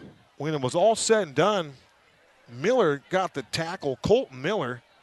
The size for these guys is it's pretty impressive. Miller, 6 foot 190. We talked about Reynolds. He's 6'2", 225. Crew Jackson, 6'5", 200. And they got a lot of guys with some incredible size. 6'5", 200 sitting back there. So here comes Swoboda. 1st and 10 from the Bulldog 44-yard line. 3 wide receivers to the far side. A little play fake. Swoboda, long ball, going for Carrington again. This one's over his head. Peyton Barlow with the coverage that time, and that ball was just about 5 or 6 yards overthrown. But good coverage there by Peyton Barlow. He was stride for stride with Anthony Carrington. He was right on him. He felt that Swoboda might be going back to Carrington one more time. And great job there by Barlow. He was right in his hip pocket. So the clock stops with that incomplete pass. Some of the Queen Creek Bulldog faithful has filed out here this evening. 36-22, huge 6A Fiesta Region game. Red Mountain is playing their first Fiesta Region game of the season here tonight. Swoboda under pressure, wants to go for the home run ball again. He's got Morris there, and Morris, can't bring it in. Oh my, that was a touchdown reception, and I think Morris just couldn't haul that one in. He was open, great speed, perfect pass. Just a lack of execution on that particular one. Credit the defense, but that was a play that was just left on the field. Oh, man, that one hurts, Kevin. I thought I had finished all of my dinner and almost had it come up there for a moment. That was such a pretty pass. Ooh. It was right there, and we got to have another one of those. That was beautiful. But the ability for Jordan Morris to get down the field, that's something that they can take away and foul. Maybe they can call that play again. Swoboda this time will take it under center. 3rd and 10. A play fake. Here comes the pressure. It's Reynolds, and he has to dump it off too quick. Reynolds was there. Nice play by Trey Reynolds, and I always appreciate the sportsmanship. You got 2 D1 guys right there doing battle, and Reynolds with a blitz on that far side, unabated to the quarterback, and Swoboda had to just get rid of the football. You know, you could try to do a little deke, Statue of Liberty, but that's Trey Reynolds. He's an athletic hombre out there. He's not an easy guy to deceive, if you will. Well, yeah, and Swoboda knows exactly who's coming, so he knows if he opens himself up with that little trickery there, he's going to expose himself and probably take a shot there from Trey Reynolds. So here comes Drake Bourne back on the field with George Ramirez. Jacoby Lane lines up to the near side. This will be a 4-receiver package. Jordan Morris lines up to the right in the slot. There goes Georgie in motion. Shotgun snap for Swoboda. He looked right now. He wants to go back left. Now he fires over the middle of the field. The ball's going to be incomplete. He had Lane there, and I don't know. I think that pass might have been a little too hot. But that's going to be a change of possession. Lane was there. I don't know what happened there. I don't want to speculate, but if I had to, I think it was just a drop ball. It was a drop ball. There was a little bit too much velocity on that one, Kevin. There's got to be a little bit more touch on that crossing route coming over the middle there. It's a very short window that receiver's actually open. You got to just touch that football in there, and just too much mustard on that one from Evan Swoboda. That's a fine line right there, that touch and that fireball, but you could understand the adrenaline. Made some good throws in there. Well, they run it to Larry Royal Jr. again, and there goes Larry Royal Jr. with a big hole as he cuts it back towards the middle of the field, right over the Queen Creek Bulldog logo into Mountain Lion territory. It's a nice run right there. Carves off about 8 yards. Fresh legs in there now for Queen Creek with Larry Royal Jr., Kev. Larry Royal Jr., one of 2 17s on this roster. Yeah. Both named Larry Royal. As you can hear in the background, a little Neil Diamond. Yeah, kudos to the music department here running the I'm still trying to figure out exactly where that's coming from. I think it's Red Mountain. I think so. With their own DJ. They go back to Royal Jr., and that offensive line just pushing people back. But that was a power run that time, just enough to move the chains. They needed 3, they got 4. In the middle there, making some plays, 47, Tyler K. Brown, TKB. Good crowd here for Red Mountain as they traveled well here tonight. Very well. Just about everybody here is masked up, and I don't know what's going on with the social distancing as we see America. As we see America spike again. Inside 5 minutes ago now. They go to the fullback, and he's got nothing doing at all.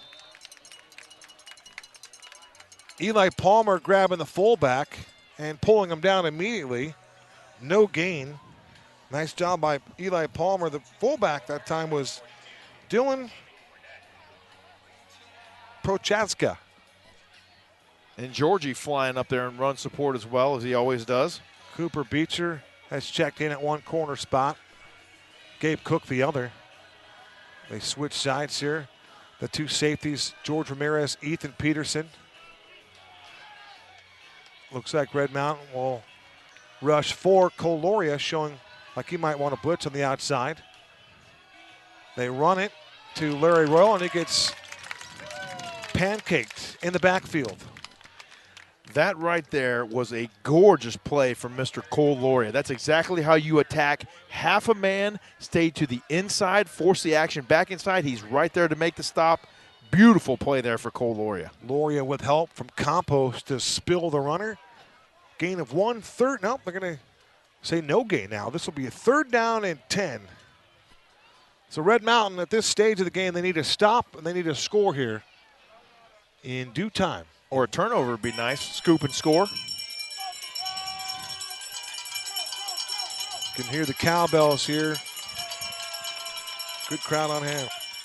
They run a student body left to Royal, and Royal makes the first tackler miss. Then he shows that acceleration, and he'll pick up about 3 or 4 yards before he's finally had his feet taken out from underneath him. Nice job by the defense for Red Mountain. It looked like the big fella, 30, the Mike backer, getting it done. Mr. McClure. Parker McClure on that stop. Clock stopped at 2:40 to go. It's 36-22. And for the Mountain Lions, you got work to do here in this contest. Still some time, but it's all about the future per se. When you look to see what's on the horizon, and you look at the 6A Fiesta region, and all of this is good Lord willing. Another game canceled here tonight. Saguaro and Campo Verde. Other games around the state have been canceled due to COVID-19. In fact, we're hearing today from the AIA that the winter sports now might have a delay due to COVID challenges. So all we can say is continue to take care of one another. And be smart. Just be smart out there. That's it. Make good choices. So Williamsfield, at Williamsfield next week, it's going to be a tough road game. Taking on Steve Campbell's group, the Blackhawks. Oh, boy. And Isaiah Jamison. Boy, they are loaded also. This 6A Fiesta region, we've talked about it before. The East Valley region was fun, and it had its purpose for about 5 or 6 years. But that thing is a long gone. That is a thing of the past. Your football in the region games for Red Mountain will just be tremendous football going forward. 4th and 6. They're going to pooch it to the far sideline. Kind of funny as Queen Creek tried to get cute there. Either way, Red Mountain with 2:36 to go. They need some quick strikes, James. A quick strike indeed. They got to go deep on almost every football now here, Kevin, because they need 2 scores to get back into this one. In 2012, Queen Creek went 14-0 under Joe Germain. 14-0. That was in Division III. The Bulldogs beat Desert Edge that year 9-7. In fact, I did the PA for that game at Sun Devil Stadium, and I recall Matt Guida, the tailback for Queen Creek. It was Joe Germain's first championship. They went 14-0, and it was a bad snap by Desert Edge late in that ball game in the end zone that got it done, and Queen Creek went on to win it. 14-0, that's impressive. I don't care what you do at any level. You go undefeated. That is a special year. Yes, indeed. 14-0, that is just remarkable. These games are so tough to win. All these guys, so much talent out here, especially the 6A division. Swoboda wanted to go deep. He does go deep. He's got Carrington there again, and Carrington can't make the catch on this one. I think this one's picked off. He got it, Kev. Now they're going to go the other direction. They're going to say Peyton Barlow intercepted that ball. Oh, man, what a great job adjusting to that football there for AC. That would have been the third spectacular catch he would have had, but we can only hope and wish we had replay for that one. Oh. But that'll be another interception, the third here of the night for Swoboda. And what I will take away from that particular throw is Swoboda was almost in his end zone. He was under pressure, and the first guy wasn't there for him. He did a little scramble, and then he just kind of flicked it down the field. It wasn't his full wind-up throw. He flicked it down there, and, boy, that was still an impressive toss with the arm strength. Unfortunately, it was picked off by Peyton Barlow. Peyton Barlow's second interception of the season. What does Peyton Barlow not do? There's a run to the near side. That time they ran the football with Casey Scholl. Scholl's a linebacker at 5'10", 190, 81 yards before that carry. Timeout taken on the field. We'll take the timeout with him. You're watching Red Mountain Football on the Red Mountain Football Broadcast Network.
.223 to go here in the fourth quarter. Our head linesman right there to make the call.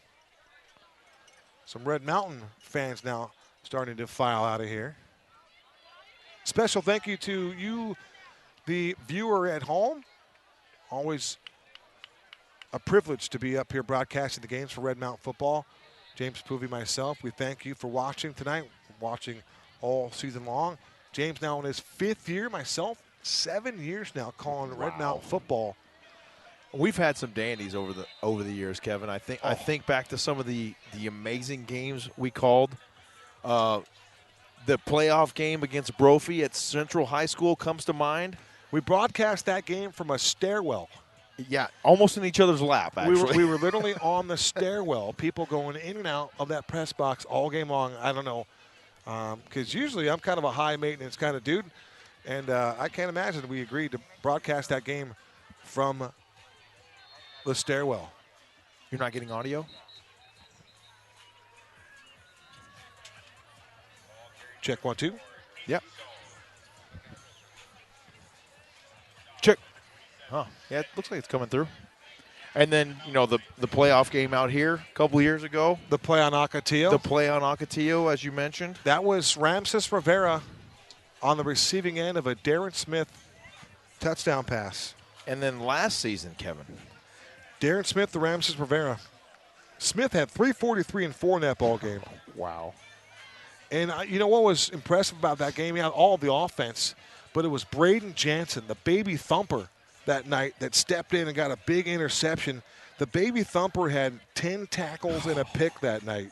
What a night that was. And Trey Reynolds played quarterback that night. So there's only like 2 guys on this Red Mountain team that even played in the game, yeah. In that quarterfinal game. That's right. On the play on Ocotillo. George Ramirez was in that game. And we were talking about Trey Reynolds and what kind of player he is. Trey Reynolds against Red Mountain in that last time they played, 21 tackles in that semifinal game.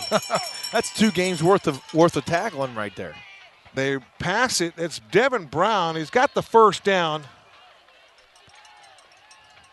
Devin Brown going to his big tight end target. He went to Luke Gonzalez. Luke Gonzalez made the first catch of the game, and now Luke Gonzalez could very well make the final catch of the game. Both of them went for first downs. Nice job again by Parker McClure. Parker in that double-digit zone for tackles again.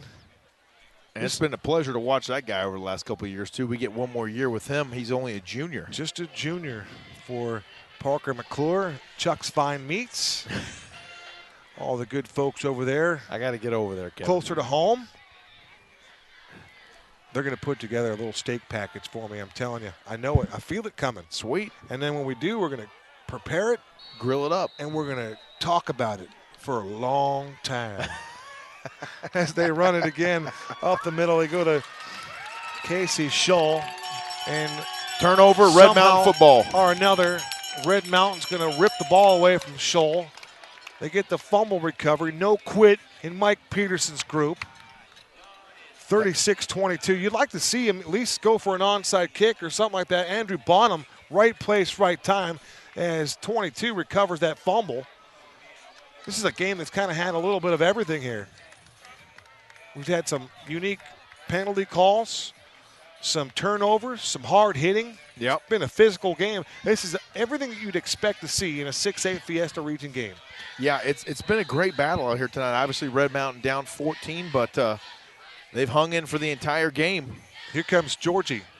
Georgie gets the play call and lines up in the slot. Free wide receiver to the wide side. Low snap for Swoboda. He wants to go to the deep.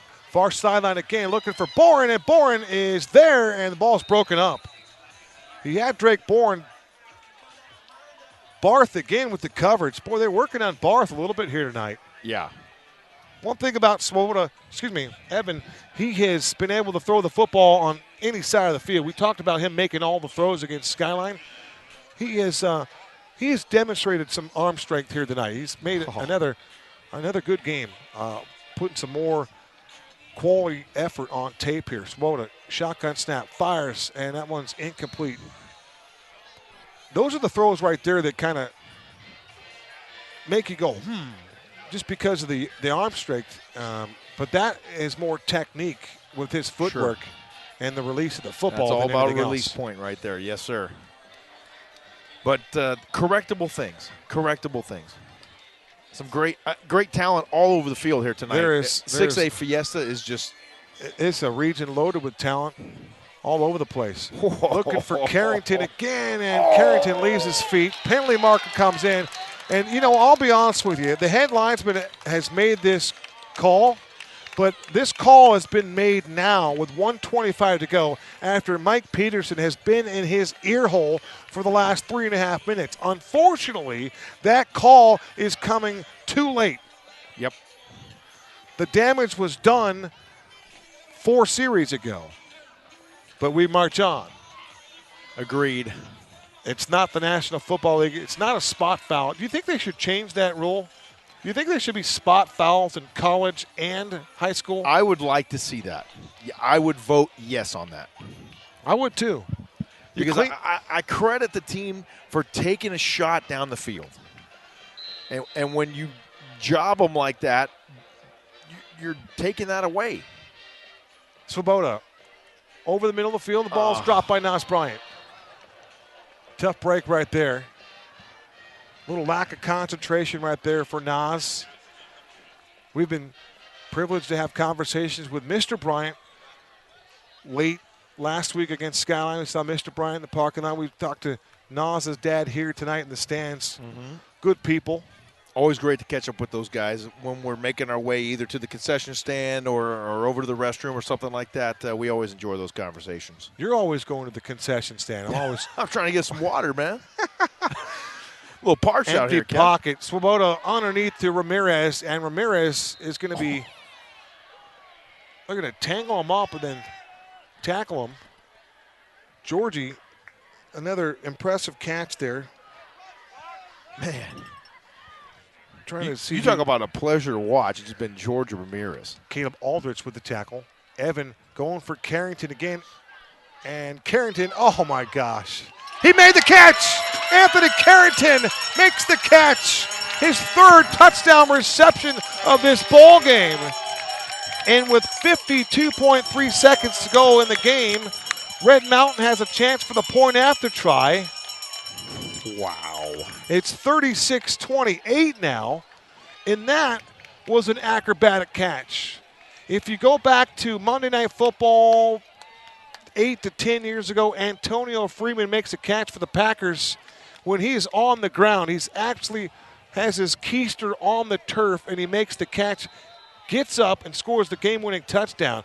I'm not sure what happened there, but there was an extra carom, and somehow Anthony Carrington ended up with the football in his midsection, put him up. That's a touchdown, his 3rd touchdown reception of the contest. And I would like to see that one again on replay. Oh, I can't wait to watch that one back. Anthony Carrington right there. That's not the first time he's done that tonight, Kevin. He did that on the other side down there, too. A ball bouncing around, and he's just able to laser focus on that thing and haul it in. What a grab. When that ball was up, Carrington hadn't even really finished his route. He kind of went into coast mode. Then he realized the ball was coming in, made the effort, and then after the tip drill was in effect, Carrington hauls it in for his 3rd touchdown reception of the night. You talk about a career evening. Over 140 yards in receiving for Anthony Carrington. That is his 3rd touchdown reception this evening. He's got 4 on the season. It's 36-29 after the extra point was good. It's not over yet. The point after try was made by Cody Hall. And do the Red Mountain Mountain Lions try for an onside kick here? Sure looks like it.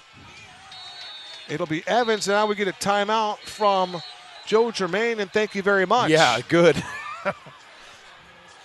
Boy, I know Luke Evans is trying his dangest out there. I mean, I really know. He is working on his game.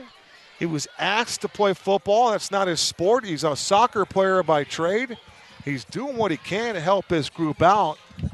And he's had a pretty good season, Kevin. He really done, has. He's done very well. It's the point after tries that have been so costly, and they're the ones that are so visible. But he's kicked the ball into the end zone very well. He's punted it very well.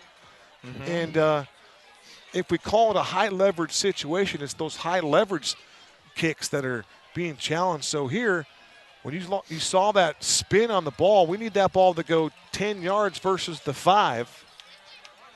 But this will be interesting to see how Luke Evans responds here. 52.3 to go in the game. It's 36-29. Red Mountain, if they could get this football back, they got a shot. I mean, let's be honest. You get the football back, Queen Creek hasn't been able to stop them enough. Nope. There it is. That's the one you want. But that was well done right there by Queen Creek's hands team, number 4 in there for the Bulldogs, Casey Scholl. Casey Shaw on that hands team right there. He got the high carry. Good kick there by Evans. Good effort. That's all you can ask for is to give him a chance. And we need to get down on the field and talk with Anthony Carrington and ask him about that third touchdown.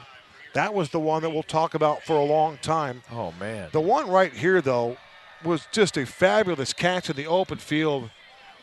And we talked about this during our broadcast last year, that Anthony Carrington has big playability. And I thought at the beginning of the year he might be my breakout player in this region. And up until this point, he had 107 yards coming into this game, but he has really delivered here tonight. He has had a monster of a game. We've been watching him for the last couple of years. He's always had the ability. He's always been just right there on the cusp. We're just waiting for that breakout game, and I think we finally got it here tonight at Queen Creek. And here you hear this song, Mariah Carey. This is one of the top-selling songs in the world. Yes, she's the #1 selling female artist of all time, Kevin. Just think about that for a second. That's remarkable. Mimi, as she's known by. I'm interested right here in the white, just saying, for fun. Sure. Zeros on the scoreboard here from Monty Nevitt Fieldhouse. Our final score out in the QC, the Queen Creek Bulldogs, with the #5 ranking in the 6A state most recent media poll. The #5 Bulldogs from Queen Creek, 36, and your Red Mountain Mountain Lions, 29. The Comeback Kids, the Cardiac Kids, not tonight, but it was a gallant effort. What would you say they would have needed there, Kevin? Maybe 3-4 more minutes to come back? They were knocking on the door. I would say if they would have gotten possession of this football, they would have won the game on this particular series. That's just what I thought. I mean, no one was stopping Anthony Carrington in the second half. No. Jordan Morris had one in the breadbasket. You look at the score now, what a difference that touchdown reception would have made. Oh, yeah. And there was plays left all over the field, not just that one, but what a route by Jordan Morris. I didn't just call him Morrison, did I? There's no chance. I was looking at his dad right there. No. Most of the fans starting to file out. It's 36-29 as some light rain begins to fall here, which means we're going to close up shop here just a little bit early. Tough ball game here. James, your final thoughts. Red Mountain has to dig down deep. They need some help from some other schools now, and they got to win out here to put themselves in position for a postseason playoff berth, which Red Mountain has been in the postseason, I want to say, 14 consecutive years, maybe 15. Yeah, that is a remarkable number. That sounds about right. A tough loss here tonight, Kevin, but I was impressed by the effort from the football team. They never quit right up until almost the final whistle, and that's all you can ask for is to come out here, battle, leave it all on the field. They left a few points, left a few plays on the field, but a good effort here tonight against a really good Queen Creek football team. And I think that can be said for everybody. In most football games, you're going to leave a handful of plays. It's just you want to keep those limited. But when you make that comment, James, I immediately think to myself, the reason why that Red Mountain is in position to battle for 4 quarters is because of that coaching staff right down there. Yep. Mike Peterson and his fellas, his comrades, his coaches, they work well together. And that no quit starts from Mike Peterson. And you can see that throughout the game. And you can see Mike working on the officials there and defending his team when things didn't go their way. But they were relentless coaching for 4 quarters. And you got to applaud the effort, just like you said. Yep, absolutely. That's going to do it from here for Jeremy Knutson in the truck, for Maxwell Volkoon and all of our outstanding broadcast crew. We thank you for your efforts. And we look forward to catching up with you next week as we'll be at Williamsfield High School, home of the Blackhawks. Williamsfield and Red Mountain at center stage. We'll be on the air about 6:55. Until then, stay safe, take care of one another, and God bless. Good night from Queen Creek High School.